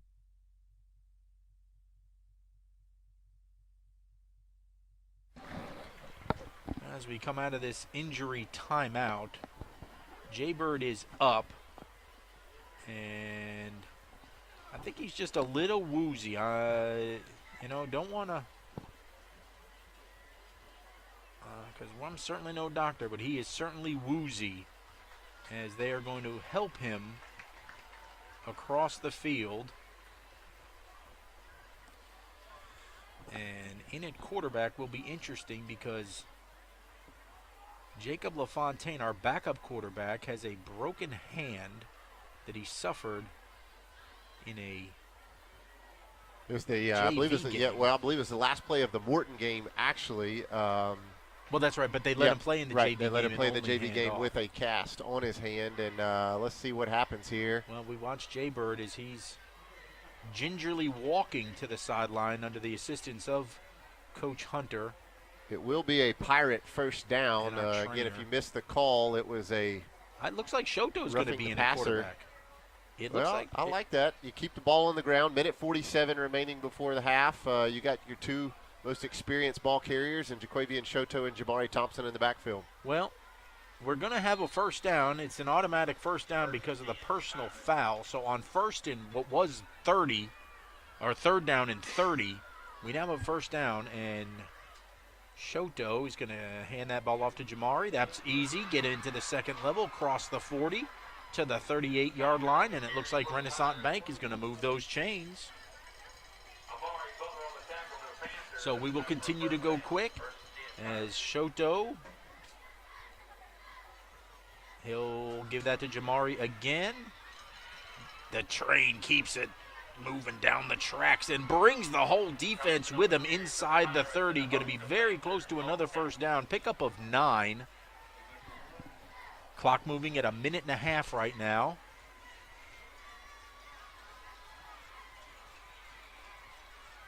And give it to Jamari again. He turns it inside. He'll pick up a Renaissance Bank first down to stop the clock momentarily. Clock not really an issue right now at 1:18, but we're going to get a timeout by Pearl. A Johnny Mack Alpha Insurance timeout, as they're going to talk about it. And, you know, our biggest concern here is for Jay Bird, but, you know, his good friend, Showtime Shoto, you don't lose a whole lot running the ball here because he's so versatile. You can hand it to your big fella, or you can let Shoto run it. Can't say that I've seen Shoto ever throw the ball. But that's right. Yeah, three times, and if I'm looking at it right, that was the same play 3 straight times. Might as well keep it simple. Again, Pirates up 21-0. 68 seconds remaining before halftime. All 3 timeouts, now down to 2 timeouts remaining for the Pirates. And so, you never want to see your quarterback injured, especially a guy that we care so much about. But if it's going to happen at some point in the game where he maybe just gets the wind knocked out of him, hopefully that's all that it is. Going into halftime, maybe the best moment that could happen is Jerry will have a chance to kind of dust off the cobwebs across halftime, let the medical staff check him out, and hopefully we'll get a chance to see him back on the field in the second half. But for right now, it'll be Shoto and Jamari Thompson in the backfield. We'll see if we can put some additional points on the board in what's been a Pearl Pirate-dominated first half. And Shoto is going to keep it this time. Follow Jamari, cut it to the outside, cut it back inside. Here comes another holding call. Shoto is going to get in the end zone for the second time on this drive, but it's going to come back. And that is indeed a Havard Real Estate penalty that's going to move us back. Looking across the way, Jay Bird is sitting up by himself over under the blue tent with shoulder pads off. See him kind of commiserating with Alfred Jenkins, our school resource officer there at Pearl High School. Yeah, the way he got hit, he was really exposed as he threw the ball. I mean, he threw it about as far as he could all the way down the field, so you hope it's not something with ribs. If he was, he might be showing a little more signs of pain. There's Jamari going to carry the ball, gets it into the second level, inside the 20-yard line to the 19. Jamari Thompson just having his way tonight. It'll be interesting to see, too, if we attempt a field goal here. Arms has not really had too many opportunities. And, the range, I'd probably feel comfortable around the 15-yard line to give him a shot. Shoto's going to keep it himself. He's going to do a lot more than that. He's going to get it inside the 10, close to the 5. 25 seconds. They'll stop the clock as they move the chains by Renaissance Bank. Still 2 timeouts in your pocket. Clock running. We like to go so fast. There's Shoto. He's going to keep it himself, dances, and he's going to be stopped, and I'm sure we'll use a timeout here. We will. A Johnny Mack Alpha Insurance timeout. For all your insurance needs, see John McHenry. Got a couple of players not getting up off the turf, one for Petal and one for Pearl. Trying to get a number on who that is. Is that? That's Nickelberry. No, I'm sorry. Javion Alexander? I'm sorry. No.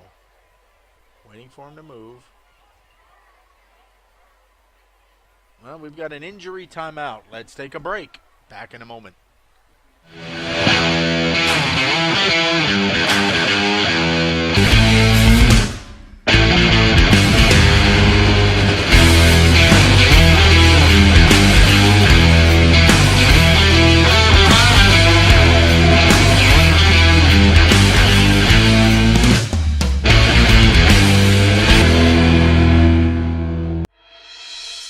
You're ready to make a move in Pirate Country, contact Penny Pitts with Havard Real Estate Group in Pearl. Penny is a multi-million-dollar producer and loves to help her clients find the home of their dreams. If you are a first-time home buyer or ready to upsize or downsize, she is the agent for you. Penny is a Pearl High School graduate and an avid supporter of Pirate athletics. Make your move with the home team. That's Penny Pitts, Havard Real Estate Group.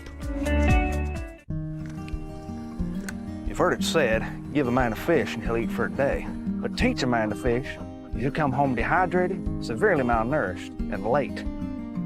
Some quotes are better than others. With Alpha Insurance, he won't get the old bait and switch. He'll be as happy as a dog in the sunshine. Ain't that right, Otis? And there's nothing fishy about that. Call Alpha agent John McHenry in Pearl for a quote today. You won't find many things more sacred than family recipes. It's part of our history, described as a pinch of this or a dash of that. Well, I come from a long line of folks who fry chicken by feel and make biscuits from memory, showing how much they love you with grease and flour. Well, Alpha cares like that too, making sure your insurance recipe is just right. Sean! Call Alpha agent John McHenry in Pearl for a quote today. When accidents happen, our 30 minutes or less ER service pledge can mean less waiting and faster care. The 30 minutes or less ER service pledge.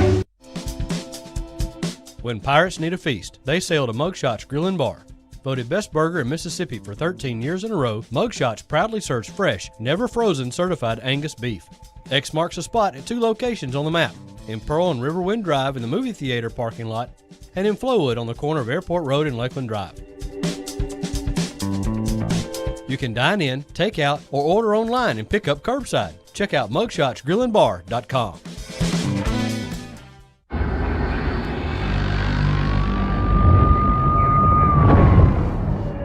You knew the risks when you decided to drive drunk. There could be a crash. People could get hurt or killed. You could get arrested. But one thing's for sure, you were wrong when you said it was no big deal.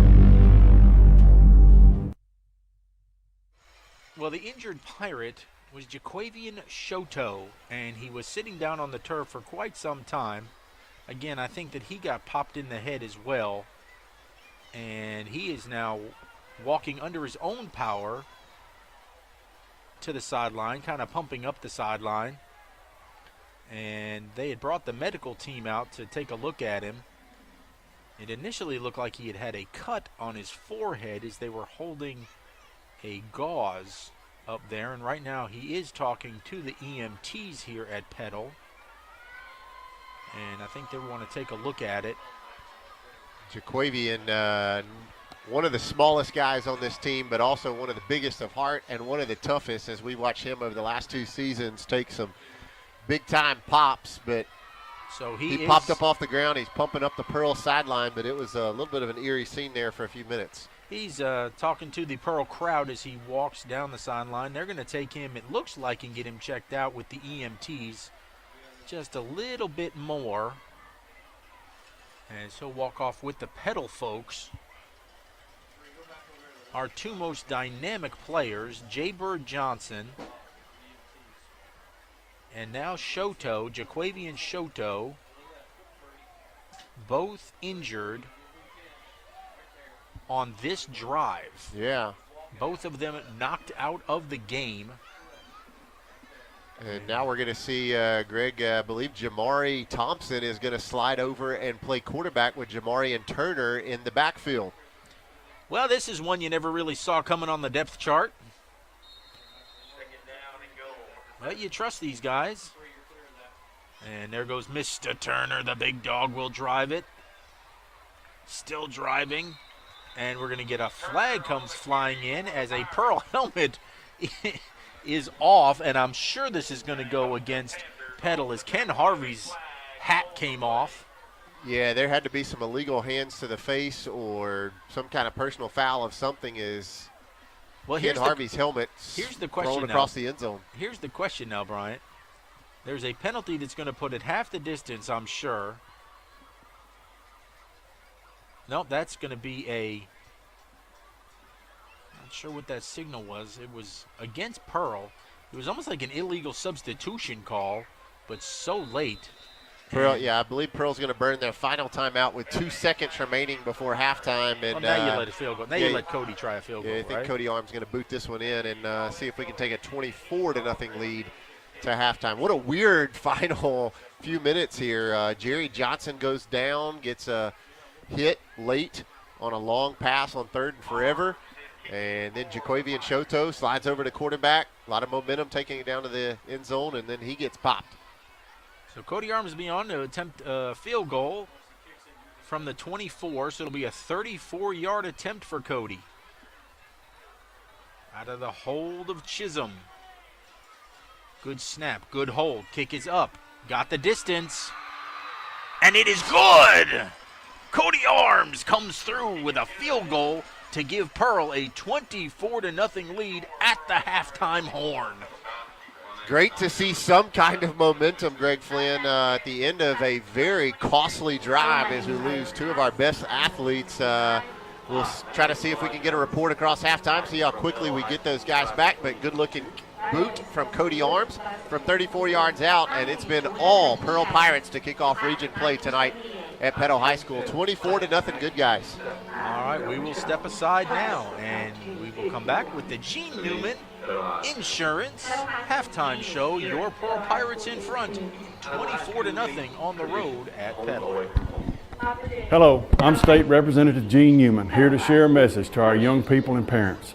There are many pathways to success. For some, it's 4-year college, which is great if you have a chosen profession. But there are so many other opportunities to grow and succeed here in Mississippi. Our community colleges, VOTEC, trade schools, apprenticeship programs, and on-the-job training are all top-notch. Believe it or not, there are more than 7 million good jobs available across the country, and most don't require a 4-year degree.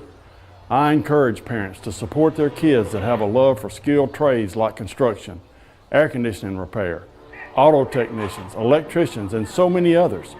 We need a diverse workforce that can thrive even in tough times like pandemics. And remember, no matter what, every day is a great day to be a pirate. At Raising Cane's, we are committed to safely serving you and your family the best tasting and highest quality chicken finger meals. This is very personal to me. I know how important it is to have a trusted, safe, and clean place to feed you and your loved ones. We will always go above and beyond all CDC guidelines, local government requirements, and industry standards. This is our promise to you. Cane's is open and we're here to serve you our hot, fresh chicken finger meals and drinks through drive-thru. Go to RaisingCanes.com for details or call your local Cane's. Thank you for your continued trust in us. One love. When pirates need a feast, they sail to Mugshot's Grill and Bar. Voted best burger in Mississippi for 13 years in a row, Mugshot's proudly serves fresh, never frozen certified Angus beef. X marks a spot at 2 locations on the map, in Pearl and Riverwind Drive in the movie theater parking lot, and in Flowood on the corner of Airport Road and Lakeland Drive. You can dine in, take out, or order online and pick up curbside. Check out mugshotsgrillandbar.com. We understand an upside-down world. We understand a rogue virus, 0 jobs, and stratospheric tuition. But they're writing us off before we get to the starting line. A stalled generation? Not so fast. Who do you think is gonna fix all this? We will. We will, because our... Welcome back into the Gene Newman Insurance Agency halftime show. On the football field, the Pirates lead the Pearl Panthers 24-0 as we kick off region play tonight live from Petal High School. But now for your halftime entertainment, it's the Pearl Pirate Marching Band with their version of the halftime show, A Space Oddity.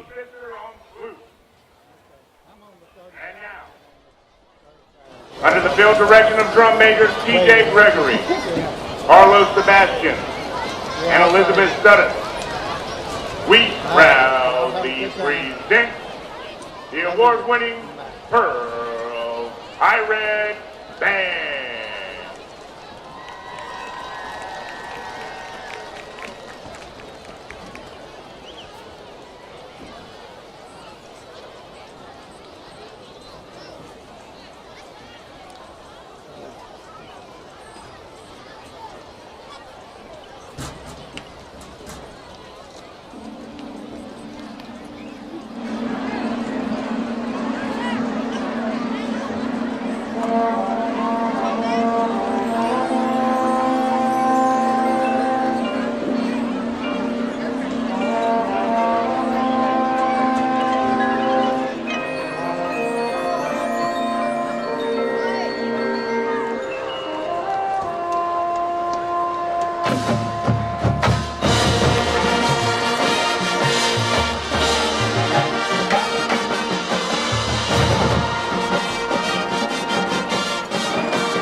of Matt Rose, Nicole Allen, Annie Sutton, Matt Little, and Jason Harrell.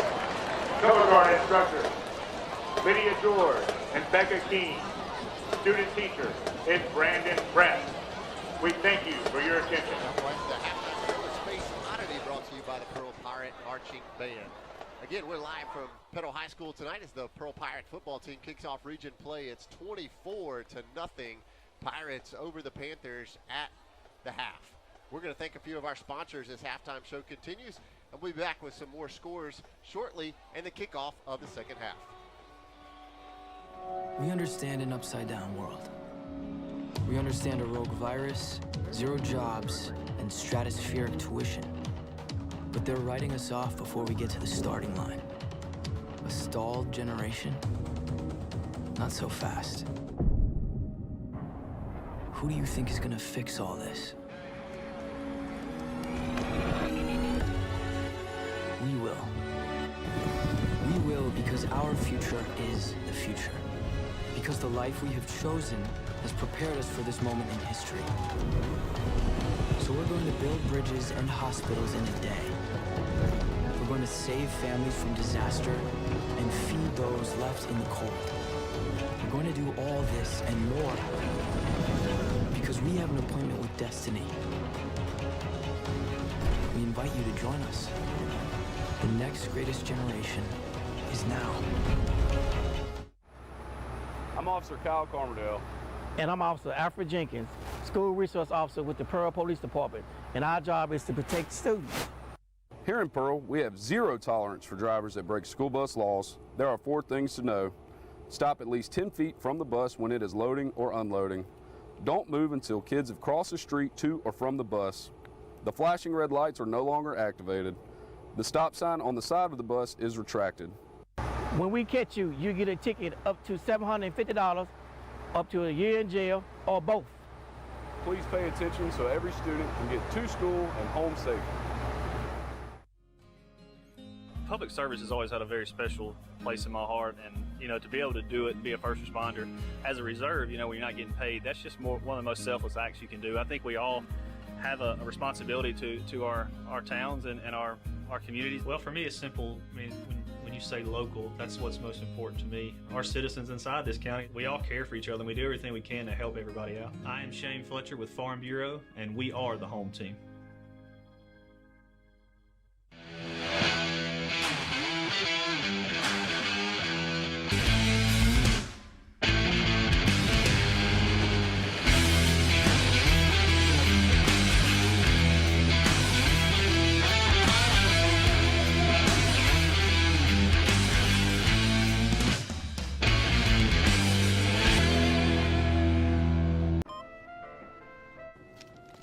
Thank you for shopping at Mystery Savings Supermarket, where you never know what kind of deal you're gonna get. Welcome to Mystery Savings Supermarket. That'll be $9. But Welcome to Mystery Savings Supermarket, where you never know what kind of deal you're gonna get. You wouldn't put up with this at a supermarket. Don't put up with it when you buy a car. So come to Rogers Dabbs Chevrolet. It's easier here. Come smile. He was supposed to be the 5th man to walk on the moon. But 200,000 miles from Earth, an oxygen tank explodes. Power supply malfunction. Okay, now let's everybody keep cool. Thanks to his survival skills and leadership instinct, Hang in there, it won't be he long. helped guide the crew back home. Welcome home. This really looks great.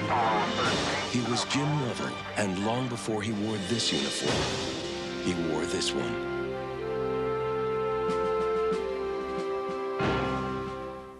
Jim Lovell, Mike Rowe, and Bill Gates. Just a few names known for success.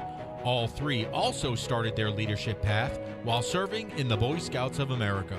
Everything they learned while part of a troop can prepare you for a successful future as well, whether it's survival skills, self-discipline, or just how to have fun. If you'd like to be a part of the next generation of Scouts, Pearl has a local troop, 575, and for more information, you can call Cale Gamble at 601-594-7020 or email him at calegamble@yahoo.com. The Boy Scouts of America, be prepared.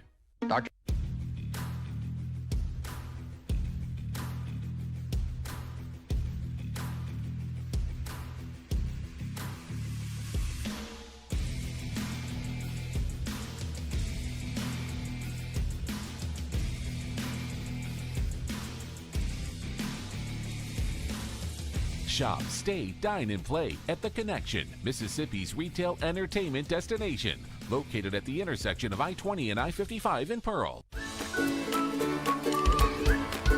The Pearl Pool is a proud sponsor of Pirate football.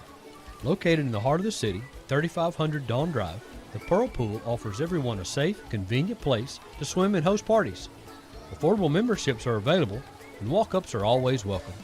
It's also a great place for Pirates to take swimming lessons before they hit the high seas.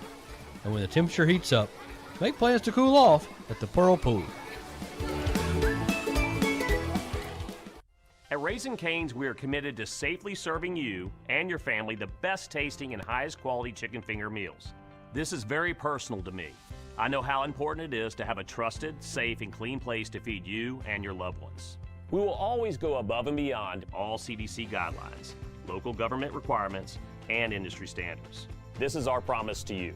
Cane's is open and we're here to serve you our hot, fresh chicken finger meals and drinks through drive-thru. Go to RaisingCanes.com for details or call your local Cane's. Thank you for your continued trust in us. One love. Why settle for a checking account that just holds your money? Renaissance Rewards Extra gives you so much more. Like savings at more than 400,000 retailers, 24/7 roadside assistance, a cell phone protection plan worth up to $400, $20 in ATM fee refunds per monthly cycle, and a great interest rate when you meet 3 easy qualifications. Get extra today at rewardsextra.com. Renaissance Bank, understanding you. Member FDIC. From loans and mobile banking to CDs and checking accounts, River Trust Federal Credit Union has you covered. That's why you owe it to yourself to take advantage of the tremendous opportunity to open a savings and checking account at River Trust Federal Credit Union. River Trust offers lower interest rates on loans and higher interest rates on savings. We can get you started on the road to financial well-being. Let us help you take charge of your financial future today. Log on to our website at rivertrustfcu.com. River Trust Federal Credit Union, improving the financial success of our members. Thank you for shopping at Mystery Savings Supermarket, where you never know what kind of deal you're gonna get. Welcome to Mystery Savings Supermarket. That'll be $9. But she... Welcome to Mystery Savings Supermarket, where you never know what kind of deal you're gonna get. You wouldn't put up with this at a supermarket. Don't put up with it when you buy a car. So come to Rogers Dab Chevrolet. It's easier here. I'm Officer Kyle Carmerdale. And I'm Officer Alfred Jenkins, School Resource Officer with the Pearl Police Department. And our job is to protect students. Here in Pearl, we have zero tolerance for drivers that break school bus laws. There are 4 things to know. Stop at least 10 feet from the bus when it is loading or unloading. Don't move until kids have crossed the street to or from the bus. The flashing red lights are no longer activated. The stop sign on the side of the bus is retracted. When we catch you, you get a ticket up to $750, up to a year in jail, or both. Please pay attention so every student can get to school and home safely. Come smile with Sky. Sky Family Dental of Pearl provides complete dental care for the entire family. Oral exams, cleanings, dentures, implants. Most insurance is accepted and financing is available. Call now to schedule your appointment. Come smile with Sky. The Exchange is a church that is for Pearl. The Exchange exists to make the love of God visible and tangible to our city.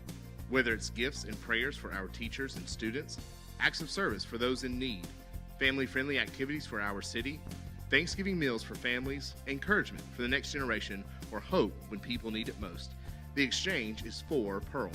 And the Exchange is here for you. Find a place to belong, grow, and serve by visiting us online at theexchange.cc.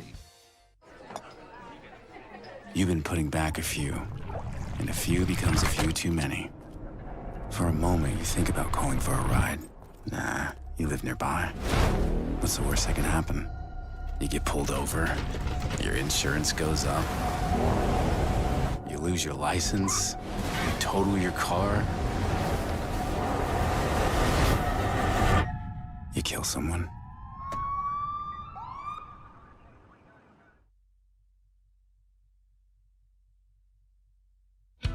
When something works this well, Paying bills? This site is so comprehensive. I do all my banking online. More time for coffee? you want to get others excited about it too. Yes, honey. They're very conscientious, and they're about helping us map out a plan for our It's nice to know we make a It difference. was so easy. They had lots of creative ways to help me afford the loan for the cutest car I've wanted And for that a so great long. bank is a really important thing to have. Comprehensive, conscientious, creative, community bank like no other bank you know. There's a line between drinking and riding, and the smart ones never cross it. It starts off simply enough. You hop on your bike and head off confidently. But even one drink can affect your ability to ride. Alcohol limits your reaction time, may give you a false sense of confidence. Before you know it, you've been pulled over. There's a line between drinking and riding, and the smart ones never cross it.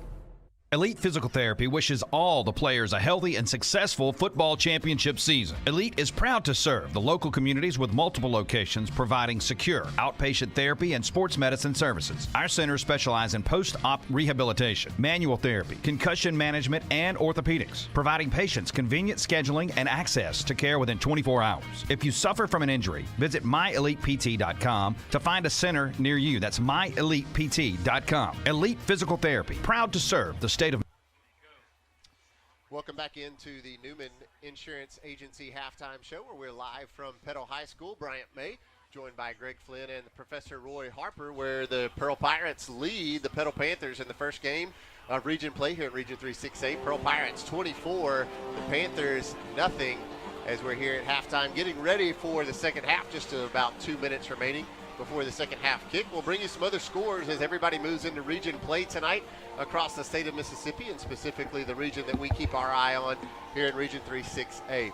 The Brandon Bulldogs in a matchup of the Bulldogs tonight. It's Brandon Bulldogs at the Terry Bulldogs tonight. 16-3, Brandon Bulldogs lead the Terry Bulldogs at half. Northwest Rankin and Meridian are tangling up tonight. That's the matchup of the Cats over at Ray Stadium in Meridian. Northwest Rankin trails Meridian 14-12 at the half. This one just started the third quarter as the Oak Grove Warriors facing Warren Central. Oak Grove had their 15-game winning streak snapped last week against the Greenville Christian team that is taking the state of Mississippi by storm. Oak Grove hosted them last week and fell 48-41. Oak Grove right now, though, leads the Warren Central Vikings 16-0. A couple other scores from note from around the state. Madison Central leads the Starkville Yellow Jackets 21-7. That one at Starkville tonight. And the Germantown Mavericks trail the Clinton Arrows 14-7. 14-7 Clinton over Germantown at the half. Again, 24-0 here as we get set for the second half. Bryant May, Greg Flynn in the booth on the Gene Newman Insurance Agency halftime show. And Greg, it's been all Pirates, but that last drive, a costly drive that ended with a 34-yard Cody Arms field goal to take it into halftime, as we saw both Jerry Johnson, number 4, go down, the quarterback, and Jaquavian Shoto with a difficult injury right there before the half. Boy, watching, I was down there talking to the coaching staff, and I got to see both of the players, and Jaquavian has quite a gash on his forehead, and they've taken him to the hospital. His mom's with him to get some stitches. Jay-Bird is, well, he's passing the concussion tests that they're giving him, so we will have to see. More than likely, he is not going to play the rest of this game, simply for precautionary. That was the word, at least last when I was down out there by the field house. So they were out there drawing up, literally they were drawing up plays about how they're going to run this offense in this second half. And coaching staff obviously very, very concerned. Both the players look good. Thankfully, we have a 24-0 lead. There was a lot of frustration because of the Jay-Bird hit that, that player took 3 steps and then hit Jay-Bird right under the chin. But you can only play the cards that you're dealt, and we're going to do the best that we can here as we play the second half. Our coaching staff, just a yeoman's job down there, working with every single player from offensive line to bringing Jamari and Turner and TJ McKenzie over. Yeah, again, if you missed the report, the difficult situation is not only you got 2 of your main guys hurt, but Jacob LaFontaine, the normal backup quarterback, has a broken hand, so he's unable to play. Well, the Shane Fletcher Farm Bureau Insurance kick to start the second half will be taken in at the 9-yard line, and they will get it out to the 29, which is where Petal will start off. If you want to speak about some things that are positive, you hit on a couple of those, Greg. One, that we have a 24-0 lead. It's been all Pearl Pirates from the get-go tonight. The other good news is you got this Pearl Pirate defense has been stellar, only giving up 12 points a game, and they're trying to better that average tonight as they've only given up a goose egg. 4 times the Petal Panthers have had the ball in Pearl Pirate territory and come away with nothing. Also good news, Jabron Moore back on the field. Here's a quick throw here to the near side. It's going to be caught and tackle made here on the near side by Azir Chin and Marcus Mosley. So Panthers going to go quick after a pickup of 9 yards on first down. Jabron Moore got dinged up back in the first quarter, but good to see 44 back on the field for the Pirates. Now another quick throw here to the near side, same play. This time he makes a man miss, gets down the sideline. It's a foot race. We're going to push him out of bounds. DJ Hudson comes back to save the touchdown, but they will have it first and goal from the 4. Yeah, that time Marcus Mosley got caught on the turf, and he missed the legs of the receiver, who then turned on the Jets, and I believe that time it was number 1, Nehemiah Taylor, the sophomore wide receiver, 5'11", 170. He turned on the Jets, and now the Panthers' deepest they've ever been into Pearl Pirate territory. There's a handoff up the middle. That's going to get to the 2. Be second and goal. Braxton Kemp, Nickelberry, Meatball all getting up from the bottom of that pile. Again, it's been a bend but don't break Pearl Pirate defense tonight. This time it's going to have to create a wall that they have not created yet. Hand it off again, try in the middle. This time in there for the touchdown. So 4 plays, Petal comes down the field and punches it in the end zone. And it is now 24-6 with the extra point pending. And then we will see the Pearl Pirate offense. What will it look like here in the second half? With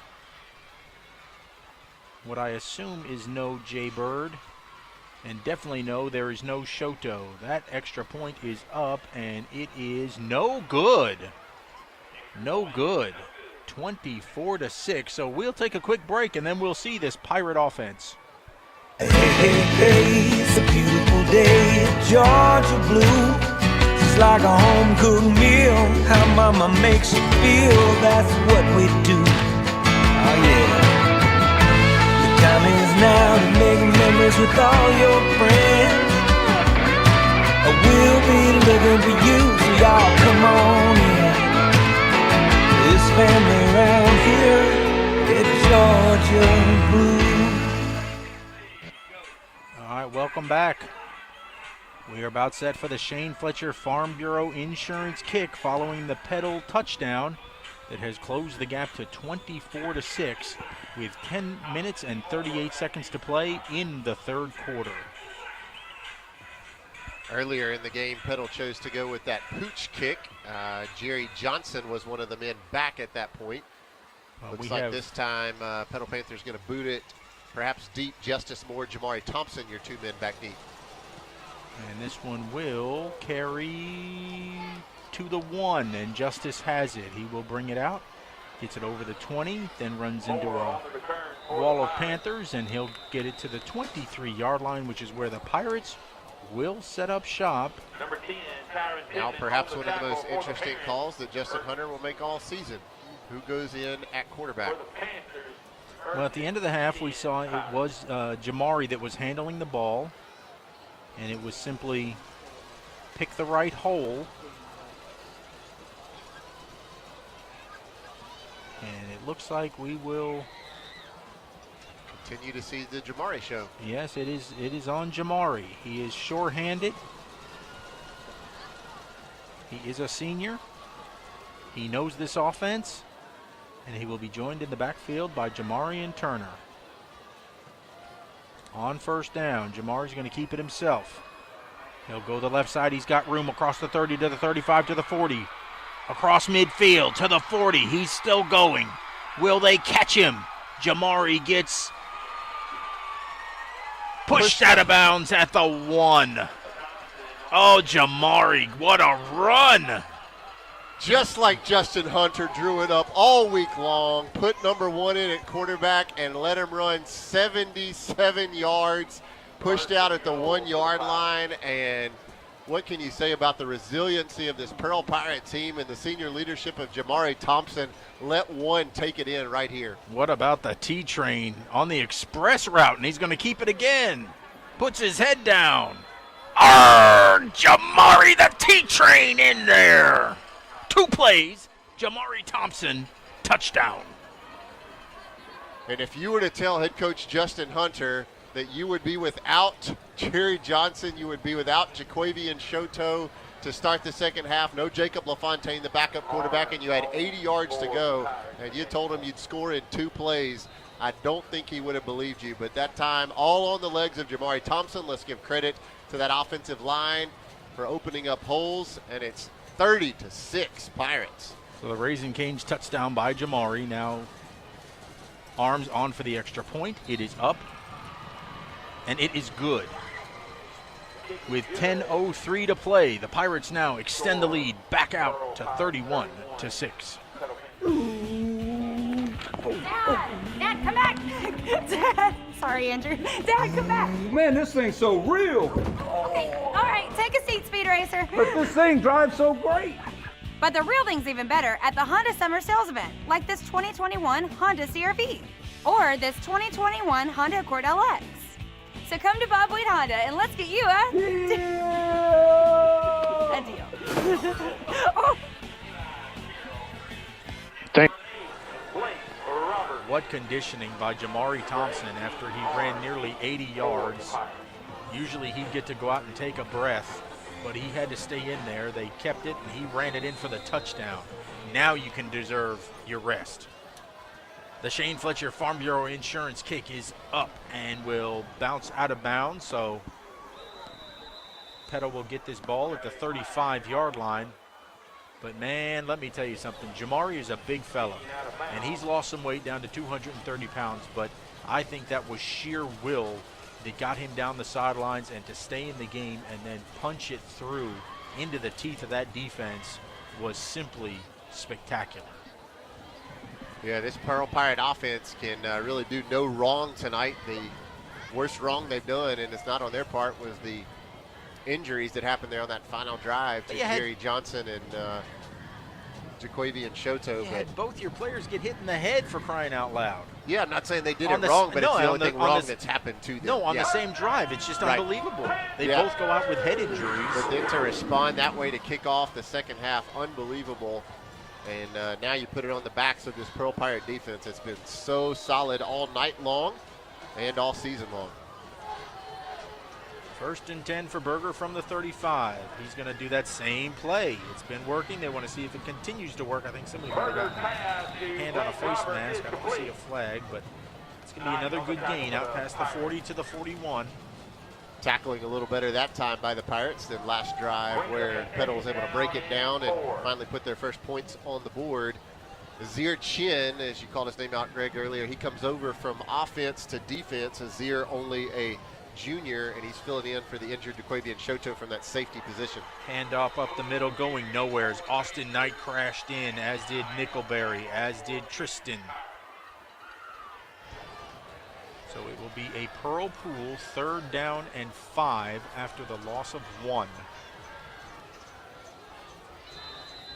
We're going to get a timeout with 10:03 remaining. It's going to be an official timeout. Not sure if there's see where the referee kind of clock issue again. The referee is looking over at the clock, pointing that way. In 30. Oh, yeah. Scoreboard completely shuts down. I think they were resetting it. But yeah, it was 10:03. I think was what the clock read, but it. Well, you had two touchdowns, and that would have been only in 1 minute and 57 seconds. Yeah, I don't think that was quite right. The scoreboard operator two spots over from us through a glass window up here, high atop Petto Panther Stadium. Now it says 9-16, and if you're Justin Hunter, you'd be fine just to put zeros all the way across that thing and end this game with the lead that you've got and the injuries that have happened. This is one of those where you want to run the clock, get out of here, and let's just go home with the victory and get suited up for the Meridian Wildcats next week. There's a rollout by Berger. He's looking. He'll throw off to the right side. Incomplete into the Pirate bench. Going to get a penalty flag dropped in the backfield. I believe that's going to be holding against the Panthers. It is indeed a hold. So this Havard real estate penalty brought to you by Penny Pitts. Should back them up. Well, I don't know, because it would be 4th down. I bet you we decline that now. And we will indeed decline that penalty, so it will be 4th down. And that will bring out the punter. So the Pirates have a chance to get some pretty good field position. Back deep, Justice Moore will stand at his own 35. Nate Jones, number 84, the senior kicker for the Panthers. Again, thankfully, you're leading by 25 points. Good snap. Kick is away. Wobbly kick that's going to take a bounce and go out of bounds around the 30. Let's see. Yep, that's exactly where they'll spot it, the 30-yard line. So that's where the Pearl offense will take over once again. Should be led by Jamari Thompson once again. We want to thank Pedro Marino and the Encore Athletics trainers for providing sideline injury coverage tonight. Encore works throughout the week, keeping our Panthers injury-free and ready to play. Encore is the official sports medicine provider for Jay Burton's got all of his pads and everything back on, but I think, no, it's not worth it when you're up by 25. Nope. It's just the first game of region. Let's just let you rest, Bird. That's right. You know, Jay Bird did everything he could to try to get back on the field, but Justin Hunter making the right call tonight to rest your quarterback with this big lead. Jamari's going to hand that ball off to Turner. Turner will get stacked up as he gets back to the line of scrimmage. Maybe a gain of 1. No, this is a marathon, not a sprint. Long season ahead. So 2nd down and 9 for the Pirates now from their 31. Just under the 8.5-minute mark here of the 3rd quarter. Pirates leading at 31-6. Pirates will host Meridian next week, then they'll be on the road to the Terry Bulldogs on October 8th. Jamari will keep it. And he'll plow his way, just driving the legs, churning it for a Renaissance Bank 1st down on the train. Let's make this clear. It's not that Jamari just turned it on after Shoto and Jerry Johnson go out. Jamari was having a incredible night already while Jerry Johnson was still in the game. And he's just continuing it here behind this offensive front. And also in there at halfback, you got Logan Kane along with Javion Alexander just paving the way. And it's going to be a whole lot of run game here in the second half. It'll be interesting to see if we even put it in the air one time, Greg. Oh, I don't foresee that. That would be very shocking.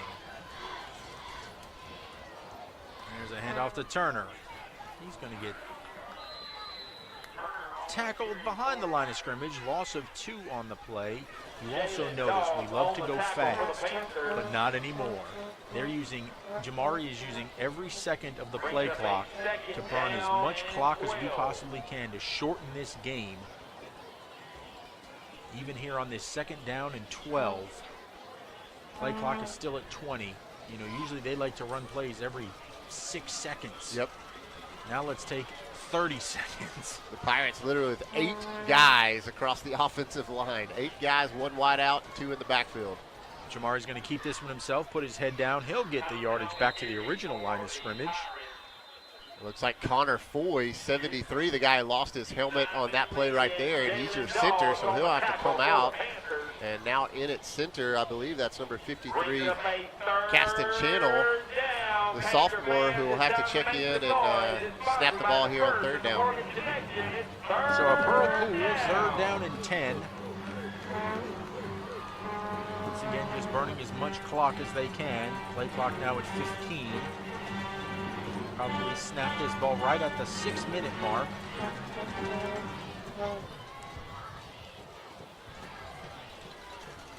Mario hand it off to Turner, makes the first man miss. We'll get it out to the 45-yard line. And we'll burn another. No, we will not. Heat timeout. They will stop it for the heat stoppage. 5:54 to play. Pirates leading it 31-6. Another rock and roll weekend.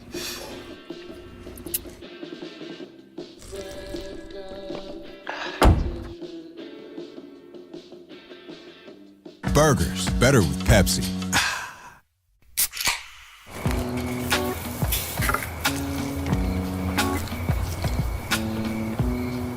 You fired up the grill for one hot dog? Seriously? Hot dogs, better with Pepsi. So you've injured your shoulder or your knee? And of course you want the best care and the best doctor available.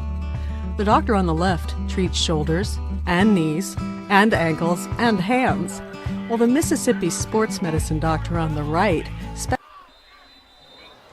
All right, so the clock will now move again, and we can burn another 20 seconds off the clock as we're at 5:45 and counting. Pirates facing a fourth down, will punt it away.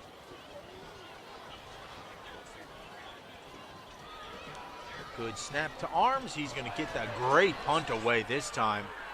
It's going to be fair caught at the 20-yard line. 35 yards on the really good-looking spiral from Cody Arms, and we got a flag deep in the backfield where Arms was standing. Personal foul. Personal foul. Yep, roughing the kicker. How about that? Well, that'll give us an automatic first down, so a chance to burn more clock as Petal has really hurt themselves with personal fouls tonight. You know, personal fouls that have cost us some players to leave the game. There was not a penalty when Shoto was hit in the head. There was a penalty when Jaybird was hit in the head. And now this one will allow us to burn precious time off the clock with 5:27 showing. And we will not have to snap this ball until we get close to 5 minutes if we don't want to. Amari's going to keep it, cut it back inside, keep driving the legs to the 35. Actually, we ran that play faster than I thought we would. Yeah, I don't know if Jamari got a little antsy or Coach Hunter said go ahead and roll with it. Well, I think maybe it's the comfort level too, maybe. That you want to keep some kind of pace because you don't want – it's all a chess match, and I applaud this coaching staff for putting this offense together quite literally at halftime. Yeah, how about this, Greg? Right now in the backfield is 42 Ken Mangum. Ken Mangum, the sophomore, normally see him playing defensive line or linebacker. He's now in at running back on the roster. It has /RB, and let's see what Ken's got. Look at him. And Ken's going to drive his way for a Renaissance Bank first down. Good job, Ken. First carry for Ken Mangum, maybe in his career on the varsity level. I know of this season it's the first time we've seen 42 tote the ball, but good looking run there. And Ken brings a little more size than does Jamari and Turner. Well, it's almost as though he's a big fullback. Yeah, he looks a lot like a fullback wearing 42 also. And so now you got Jamari Thompson at 230 and Ken Mangum probably not much behind that. In the backfield, that's a whole lot of meat in the box with 8 guys across the front and Mangum and Thompson in the backfield. So Jamari's going to keep it this time, puts his shoulder down, gets it into the linebacker level. Panther helmet comes flying off out of there. Jamari's going to get it to the 28. You can see the Pirate players over on the side pulling the train horn as Jamari Thompson is on the tracks and he's rolling. Pickup of 2, second down and 8. As they're doing a nice job of alternating how they want to bleed the clock. Sometimes we keep it, and they keep stopping the clock, and the official keeps telling them to run it. Go a little quicker now. 4 seconds on the play clock now. Well, the big clock has not been moving. The referee was talking and telling them to keep moving the clock, and it's still stuck. So he's going to call timeout and reset this clock once again. So a malfunction, and he's going to get it right. The referee's on top of this thing. A great job tonight by this officiating crew, as it's been rough. Yeah, really difficult with the clock issues. Well, and a lot of personal foul penalties. It's tough to. They've kept good order, and I applaud the Pirates for keeping their heads tonight. The coaching staff done a great job in that regard as well, because it would be easy to lose your temper. It really would when you lose your two best players. And then you saw that last roughing the punter call. It can be tough, but kudos to this entire team. As we get the clock reset, we'll get a quick update again from some scores happening around the region, around the state tonight. Brandon Bulldogs lead the Terry Bulldogs 16-3. That one a Region 3 game. Northwest Rankin trailed Meridian 14-12 at halftime. That one on the road at Meridian tonight. Oak Grove 16. Warren Central now has put points on the board in 6. Warren Central now trails Oak Grove 16-6. Madison Central was leading Starkville 21-7. Starkville's put 14 unanswered on the board. It's now 21-21. That one happening in Stark Vegas tonight. And the Clinton Arrows lead the Germantown Mavericks 14-7 in Arrow Country. Well, Jamari's got himself a third down and 6. So a Pearl Pool third down, 6.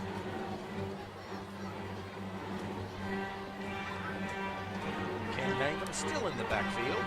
All right, student section, let's hear some noise. Raised and Canes is sponsoring the student section. Let's make some noise down there. So 3:05 now and counting, with a full allotment on the play clock. Pirates leading it 31-6 here in the third quarter.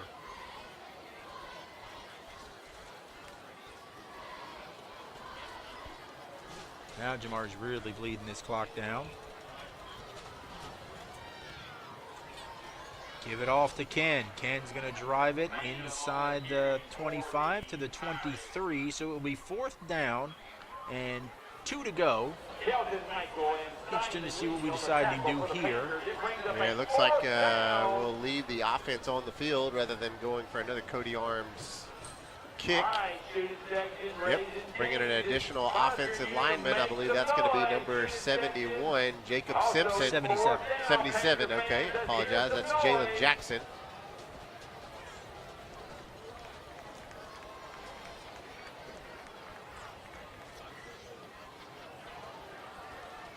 Fourth down and 2.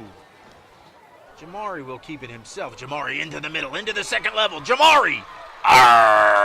Touchdown the train! Jamari Thompson just taking this team and putting them on his back. 23 yards. Jamari Thompson to the house for his second touchdown of the night. A Raising Cane's touchdown for Jamari. His second here of the third quarter. Cody Arms now will come out for the extra point. Chisholm will have the hold. And now some of the Panther faithful making their way to the exits.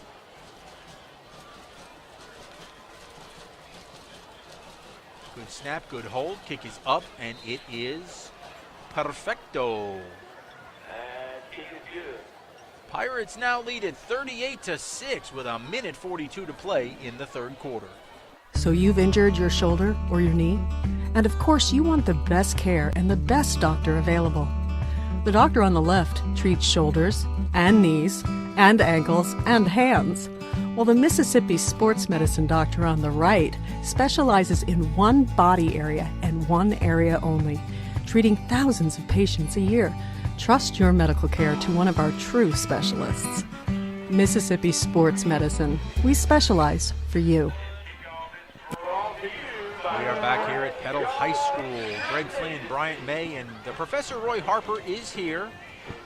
We're unable to get his mic working too well tonight, but he is here providing us updates down through the sideline. We thank him immensely for that. The ball just fell off the tee for the Shane Fletcher Farm Bureau Insurance kickoff.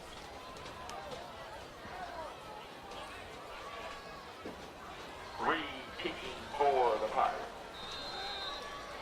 This time it's going to be Keller Reed on the kickoff as opposed to Cody Arms. And this kick will be taken in at the 20-yard line. And the Pirates swallow him up for a gain of 10 yards out to the 30. Got to love it from Keller as he not only kicks it, but he first one down there to help make the tackle. You know, usually the Pirates have always been known for riding school buses to their away games. Today, they had charter buses, and these young men have certainly earned their ride in a little bit more comfort all the way here to Petal, and certainly on the way home, because this is going to be a true team victory tonight. Everyone is, but tonight, this is a rallying of the troops, and what a spectacular performance by both offense and defense thus far. Berger going to look to throw over the middle. That ball knocked down as Tristan Carpenter gets his hand up. Tristan almost able to pull that one down as it came out hot from Berger. Just a great job by Tristan, able to get his hands up and knock that one down to the turf. And Greg, what a response. I mean, what a week it's been for this Pearl Pirate team. We hit it on the first half if you missed it. And Tristan, unfortunately, lost his mom to her battle with COVID. Also, Jacob LaFontaine lost his father this week to a battle with cancer. And that pass incomplete. Jalen Johnson lost his grandmother. All that literally within 24 hours to start this week. And then you have a final drive of the first half where Jerry Johnson goes down. Jacobian Shoto taken to the hospital to get stitches. All this happening this week. And what a response from this Pirate team. Both sides of the ball just played so well tonight. Perseverance and resilience. A Pearl Pool 3rd down and 10. Here comes Meatball with the pressure. There's a throw into the Pirate bench, and that will bring up 4th down. This is a game where the Pirates just padding the stats and just increasing their averages. Pirates came into tonight averaging 36 points a game. They have 38 now, and we're not even into the 4th quarter yet. Giving up 12 a game defensively, and so far they've only given up 6. So a resilient, incredible effort all the way around both sides of the ball, including special teams. Cody Arms done a great job, including a 34-yard field goal. Justice Moore will drop back to receive this punt. And he will make the catch at the 29. And come down the sidelines and turn a nice return out to the 38-yard line. So that's where Jamari will bring his offense back out. We've done a lot of football games together, my friend, for the Pirates. I don't remember a night where you literally lost all your quarterbacks and you had nobody to pick from. Well, and it was just so surreal to be down there as they're trying to work out what kind of formations, because I asked a couple of the coaches down there in jest. I said, all right, what time in practice do you guys practice this part of the depth chart? And they said, oh, well, all the time, all the time. But, yeah, they put this offense together on the fly, on the pad, in the end zone. This is just – and let's make it clear. We put 14 points. We're outscoring Petal in the second half, or excuse me, here in the 3rd quarter. And yet to throw a pass, and I don't think you'll see one. Well, there goes Ken Mangum again. He's going to cross the 40 to the 41. But just rallying the troops to put this heavy formation in with these offensive linemen and to bring in running backs, most notably Ken. Let's give credit to those offensive linemen who are doing a yeoman's job. You've got Tommy Johnson, Kendall Burks in there, Connor Foy, Reed Grantham, Takofa Lewis, Hayden Jackson in there banging around. And you're also seeing Logan Kane and Javion Alexander in with Ken Harvey. There goes Harvey again. He's going to cross the 40, dragging people with him out to the 45-yard line. They'll bring up a 3rd down and 2, a Pearl Pool shallow end type of 3rd down. So they'll move him back to the 35. And that will do it for the third quarter. Your Pirates in command, 38-6, despite being extremely shorthanded. When Pirates need a feast, they sail to Mugshot's Grill and Bar. Voted best burger in Mississippi for 13 years in a row, Mugshot's proudly serves fresh, never frozen certified Angus beef. X marks a spot at 2 locations on the map, in Pearl and Riverwind Drive in the movie theater parking lot, and in Flowood on the corner of Airport Road and Lakeland Drive. You can dine in, take out, or order online and pick up curbside. Check out mugshotsgrillandbar.com.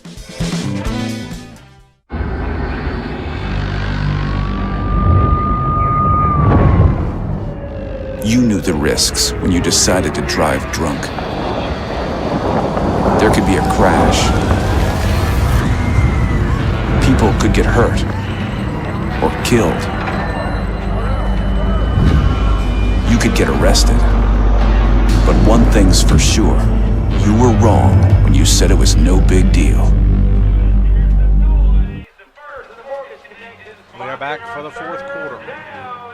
Pirates facing a 3rd down and 3. Jamari Thompson at quarterback.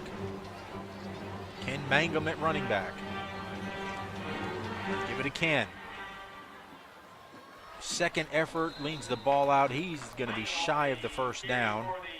So it will be 4th down. And we will see the punting unit come on. Again, it simply keeps that clock moving now. 38-6. Pirates totally in command, 32 points. Number 13, Eli Carroll back deep for the Panthers. Armed. Again, if you just joined us, 21-0 Pirates at the end of the first quarter. They hit them hard and hit them quick. It was 24-0 at halftime. Here's a good snap. Kick is away. And that ball's going to take a big Pirate hop. And the special teams coverage down there to make the tackle quickly at the 26. Yeah, DJ Hudson down there able to make first contact and hold on to make the tackle against the Panther special teams. 31 yards on the Cody Arms kick and roll. And now we'll see this Pearl Pirate defense flex their muscles again as they have all night long. So 1st and 10 for the Panthers.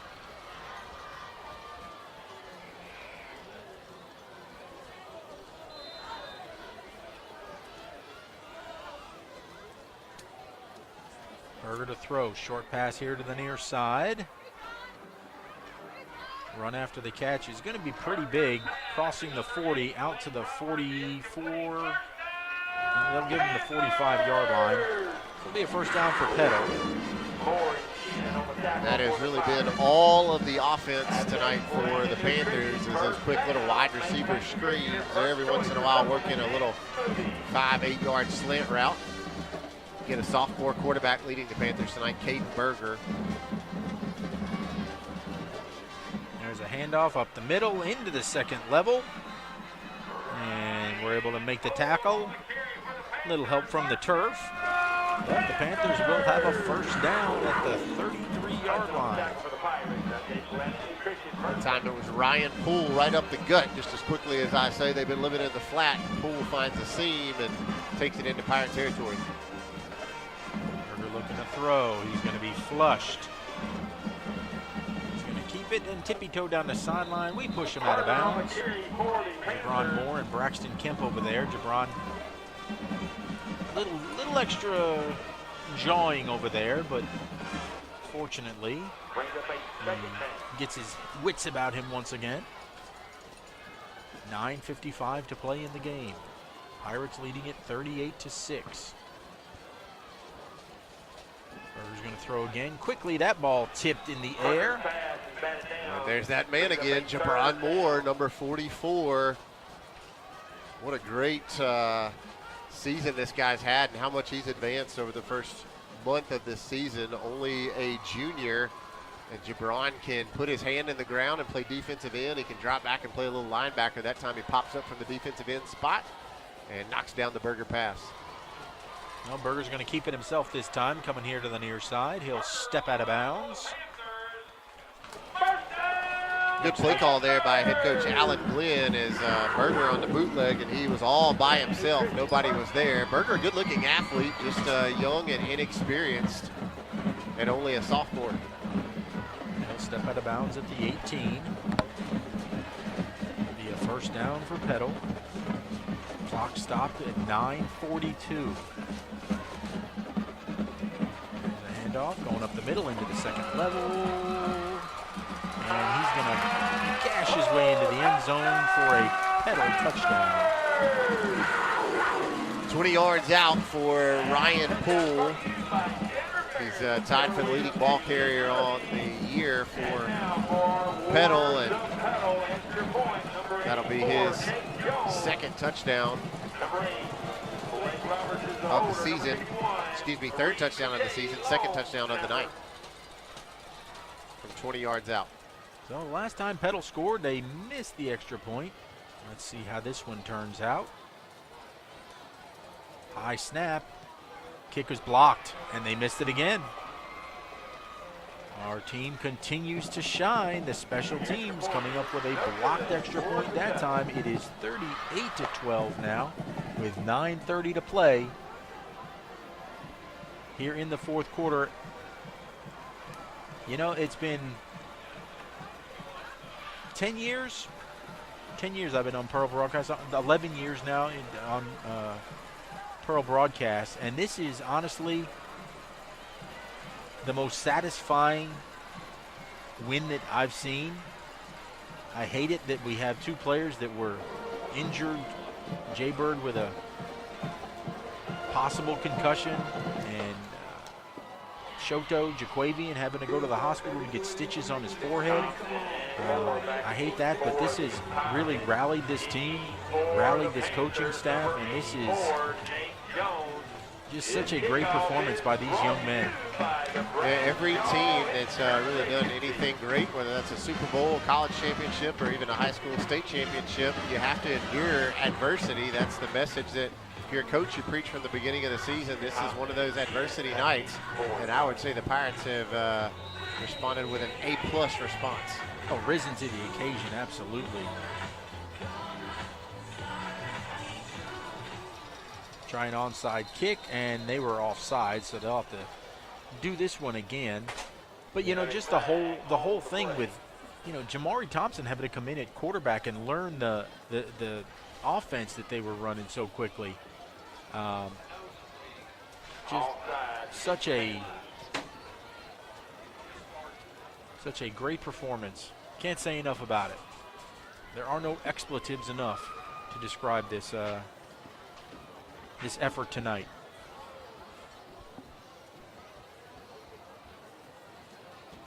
So they're going to move this ball back to the 30-yard line. So the Shane Fletcher Farm Bureau Insurance kick. If they try this little onside-er again, we're going to get really good field position.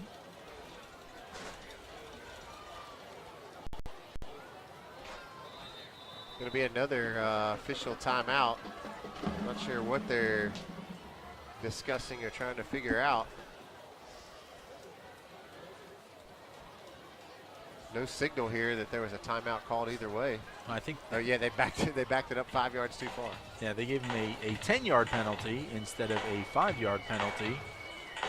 So now they'll come over and talk about it. I think when it was at the 30, they were going to kick it deep, and now the Petal coaches want to talk about it. Now they'll send them back out. Now I think they'll try the onside kick again. Not that I think 5 yards should make all that much difference, but yeah, I guess they're just trying to get some onside rep opportunities. We're clearly playing the onside kick as we've got 10 of our 11 guys, or excuse me, I guess 9 now within 10 yards. And a little pooch kick over here to the right side, and immediately we will drop down on it, and we will take the ball over at the 44-yard line. Kate Chisholm there on special teams as you had all of your wide receivers and DBs in there ready to catch that one. On the hands team. They call that the hands team.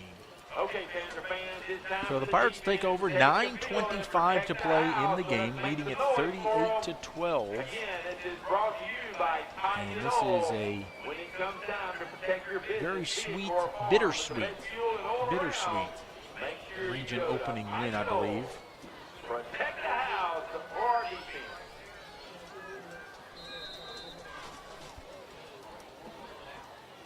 And Jamari Thompson will lead his offense back out. It's just odd saying that. Still feels weird. Do you say that? And Jamarian Turner, the big dog in the backfield. There goes Jamarian. Puts his head down. He will cross the 45 out to the 46. Oak Grove has extended their lead over Warren Central 37-6. And Greg, you don't want to start predicting things too far in as we're only 1 week in, but you got to really like what you see from the Pirates and their chance to land in a playoff spot here in Region 3 6A. The other teams really making noise. Oak Grove obviously wanted to deal with the defending 6A state champs. On second down, Jamari's going to hand it off to Turner again. Turner, he'll get it out to the 48, so we'll have a Pearl Pool 3rd down and 7. Well, the one I'm really surprised about, it's hard to tell, played non-conference games up to this point, but Meridian beating Northwest Rankin 14-12. We're going to welcome the Wildcats next week for homecoming.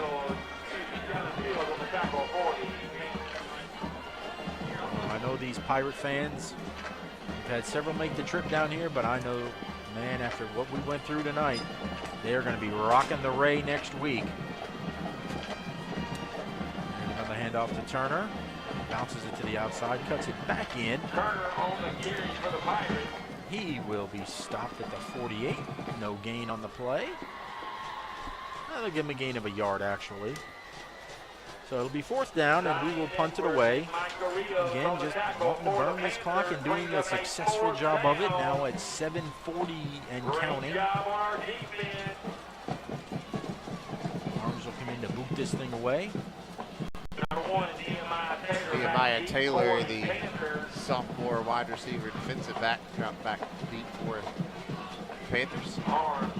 Going to get a penalty for the snap. Illegal substitution somehow against Pearl. Do we have 12 men out there? 1, 2, 3, 4, 5, 6, 7, 8, 9. Yeah, we had 12. So, Illegal substitution against the Pirates. we broke the huddle with 12.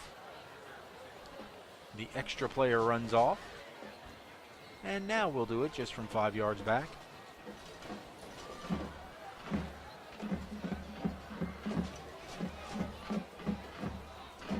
That clock can't tick fast enough. Cody just going to let it go, too. Coach Hunter's given instructions to let it get below 10 before you get a snap. Ooh, low snap bouncer. Good job getting it away by Cody. That ball's going to bounce and not, well, they'll field it now.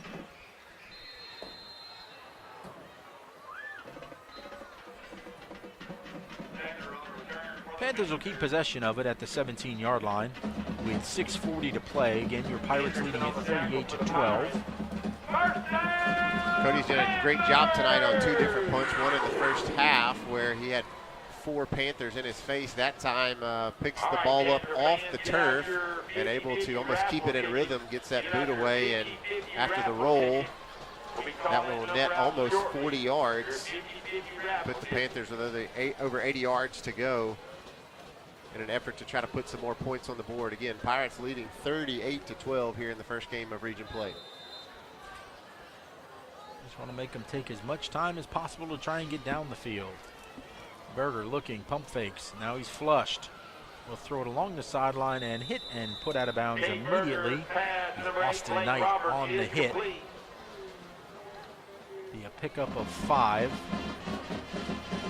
No surprise at all. Who was causing the pressure there on Berger's backside was Jalen Nickelberry and Jeremy Jackson. Starting defense remaining in for the Pirates. Berger looking to throw. He's going to be flushed again, and this time he's going to be wrapped up, and Braxton Kemp is going to get credit for the tackle. as will Jabron Moore, so we'll give them both a half a sack on that. Only tackle for the Pirates brings up a 3rd down. So a Pearl Pool 3rd down and 6. Now approaching the 6-minute mark here of the 4th quarter. Visit Zaxby's after the game. There are 4th quarter Greg sponsors. Flynn, Bryant May, and the Professor Roy Harper with you here from Petal High School on a beautiful fall evening. Going to get the Heat timeout for the last time of the season.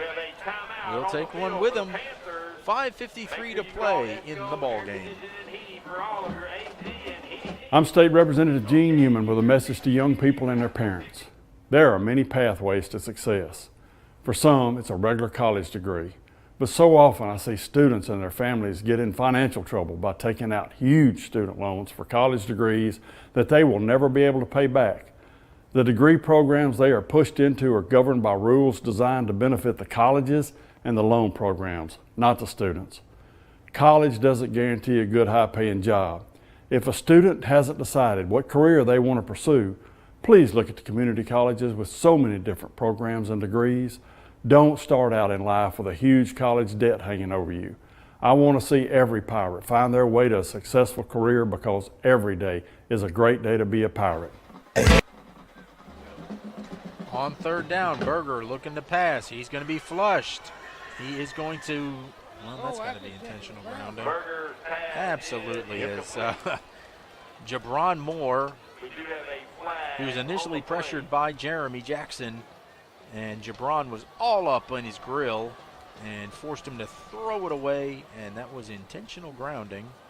So that will be a loss of down and a spot foul, so it'll be 4th down.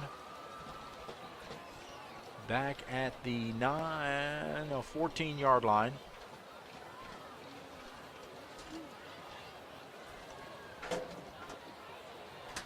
Should be a loss of down. Well, now they're going to mark off a penalty. I thought it was just where he threw it, but that's okay. Back at the 10, 4th down. So 4th, and they've got to get it out to the 28-yard line. And Coach Glenn says we're going to punt it away. So 5:40 to play. Pirates will get the ball back. Chance to run even more clock. And then make that drive back up Highway 49. And punt is away. Moore will make the catch at the 45. Makes a few men miss, and he'll be brought down in Panther territory at the 35-yard line. So a relatively short field for the Pirates. Update from Meridian as the Wildcats hosting the Cougars of Northwest Rankin headed to the 4th quarter. Meridian now leads Northwest Rankin 28-19. That should be a good matchup next week for us. Good homecoming matchup with those Wildcats. Again, Oak Grove leads Warren Central 37-14. Last score from Brandon Terry was 16-3 Bulldogs of Brandon over the Bulldogs of Terry. And Madison Central has a 28-21 lead over the Starkville Yellow Jackets.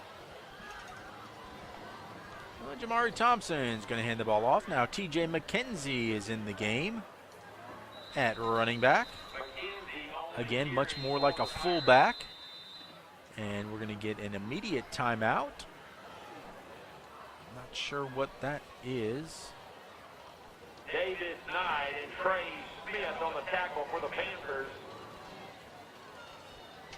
Well, the way the referee signaled it was the Heat timeout again.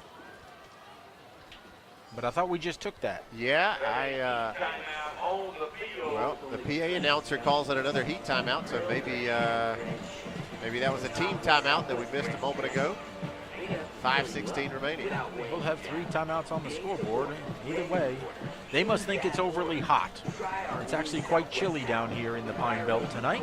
A beautiful night here in the fall, and it's even better when we can walk out of here with a victory.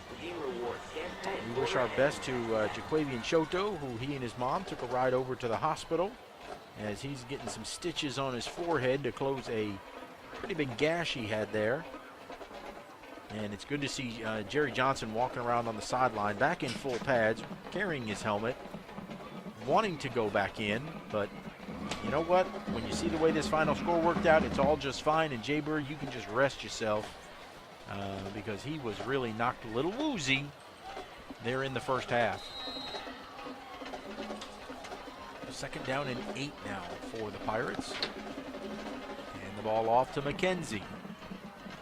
He'll put his head down. He'll make it to the 31. More importantly, he'll bleed off precious more 40 seconds off of the clock. Brings up a third down. It's third. Panther stand's getting very empty now. Not going to be a traffic jam getting out of here tonight. No, I don't think traffic will be an issue here on Highway 42. Getting out of a really good-looking Petal Panther Stadium, but it's been a Pirate home tonight. Third down brought to you by the Pearl Pool by McKenzie. He keeps the legs churning. He's going to make it down to the 28-yard line, so it'll bring up a 4th down and 3. Clearly will leave the offense out there.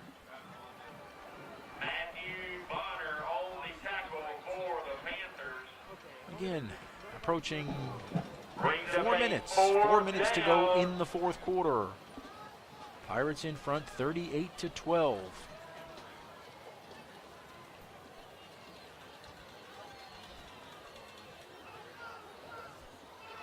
Letting it come all the way down. 5 on the play clock.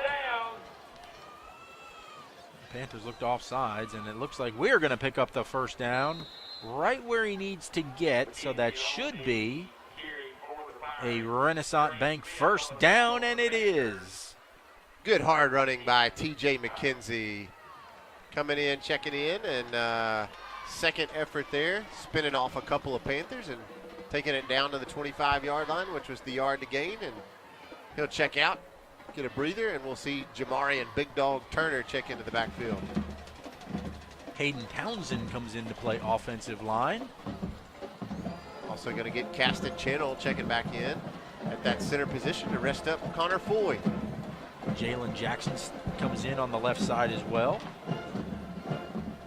So shuffling some guys in here now to get them some playing time, some valuable playing time. There's a handoff to Turner, the big dog. Falls forward to the 21. Now just 2:45 left to play. Matthew Bonner on the tackle for the Panthers. We see a couple more, actually about 3 more offensive linemen check into the game, and well, they changed the left side, now they're going to change the right side, so really moving some guys around.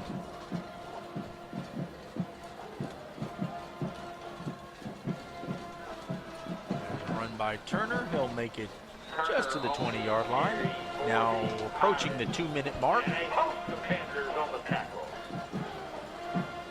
Brings up a third down. Jacob Simpson going to check in. Hayden Townsend, one of our linemen in there now. Our third down is Clayton Bruce, a sophomore, making his appearance in the game as well. Make some noise.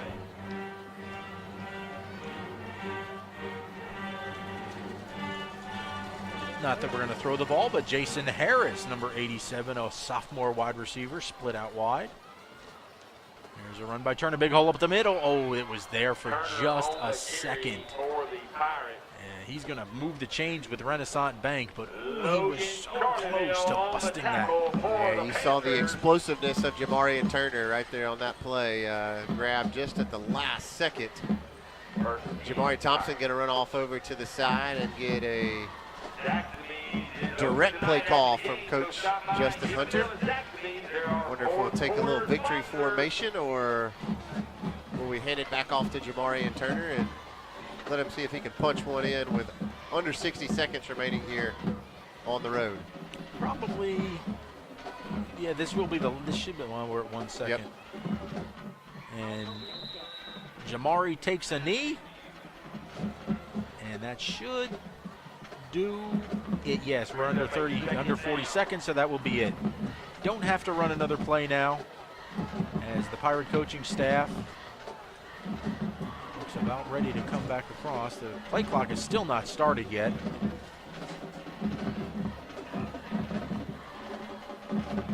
Well, I think it did start, and that's the officials telling them they may have to run one more. They just never started it here inside the stadium. So one more knee, and the Pirates will escape.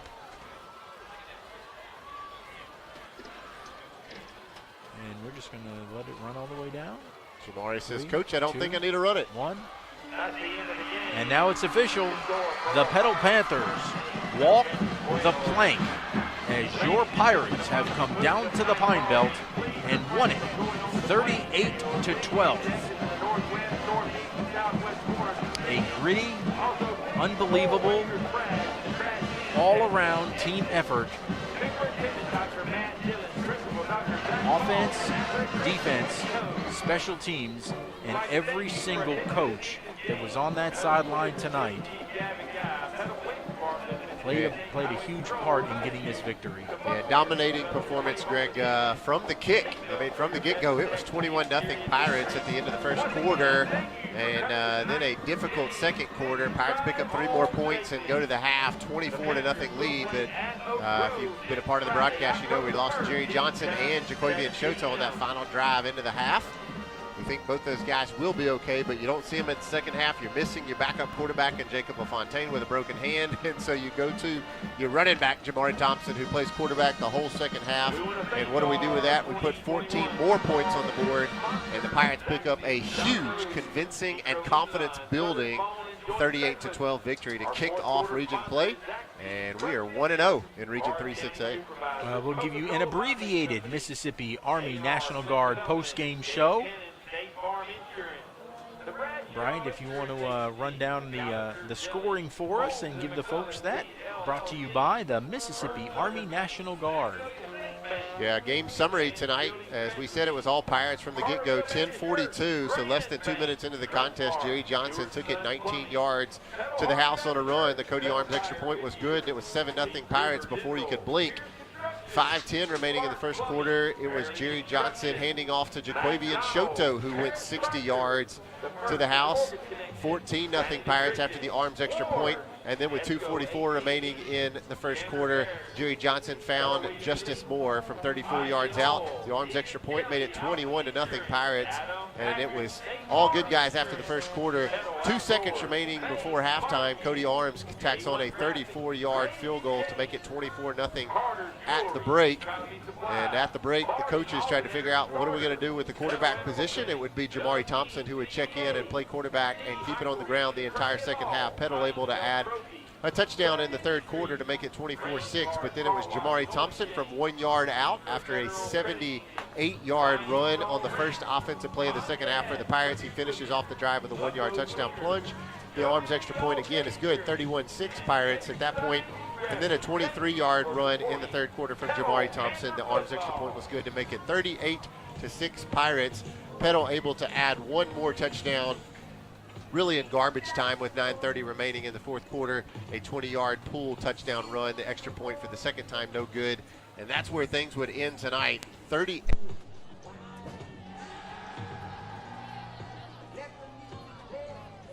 We lost. Oh, there we go. Audio's back. Yep, 38-12, the final score tonight. That's where things would end. And the Pirates moved to 4-1 on the season, and most importantly, 1-0 in region play. Just again, a great gritty performance tonight. I know that Jay Bird will more than likely be back next week after he got the cobwebs out tonight. Jaquavian Shoto, man, he's going to have I don't know about a scar or what, but he's going to have some stitches, some battle scars to talk about next week in school, and it will be homecoming next week for your Pirates as the Meridian Wildcats will come a-calling. There will be the homecoming parade on Thursday, so we encourage you all to come out to Pirate Cove and see the festivities, as homecoming is always so much fun. And I know that the stadium was already going to be full next week, but for the performance that these young men put on tonight, I think it's going to be packed and even more rocking than it normally is. Yeah, tonight the definition of resiliency and perseverance and next man up, pick your brother up, all those different things. The Pirates lived it out tonight on the road as you lose a couple of key guys in a big battle, and this Pirate defense and Pirate offense respond. Pirate defense only giving up 12 points a game coming into tonight. They're right on average. The offense was scoring 36. We put 38 up. And so if you're Justin Hunter, you got to be really, really pleased with how the guys were able to hold it together against all of the adversity, not only of tonight, but really across what's been a difficult week with the friends and families of these Pearl Pirate teams, or this Pearl Pirate football team. But tonight, the guys resilient, and they pick up a big victory on the road. Well, your Pirates are coming home, and they are riding in style, and deservedly so. We look forward to talking to you all again next week. For the Professor, Roy Harper, Bryant May, I'm Greg Flynn. That's going to do it for us. But remember, no matter what, and especially tonight, every day is a great day to be a Pirate.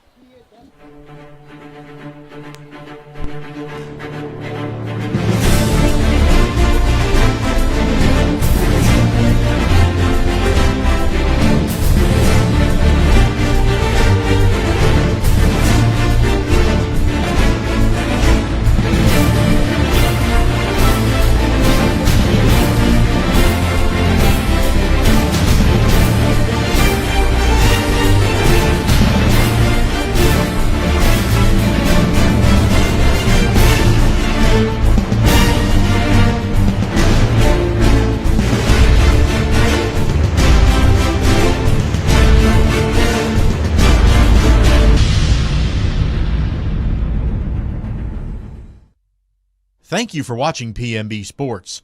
The preceding broadcast is copyrighted by Pearl Municipal Broadcasting for the private use of our audience. Any other use of this broadcast without the written consent of Pearl High School or PMB is prohibited.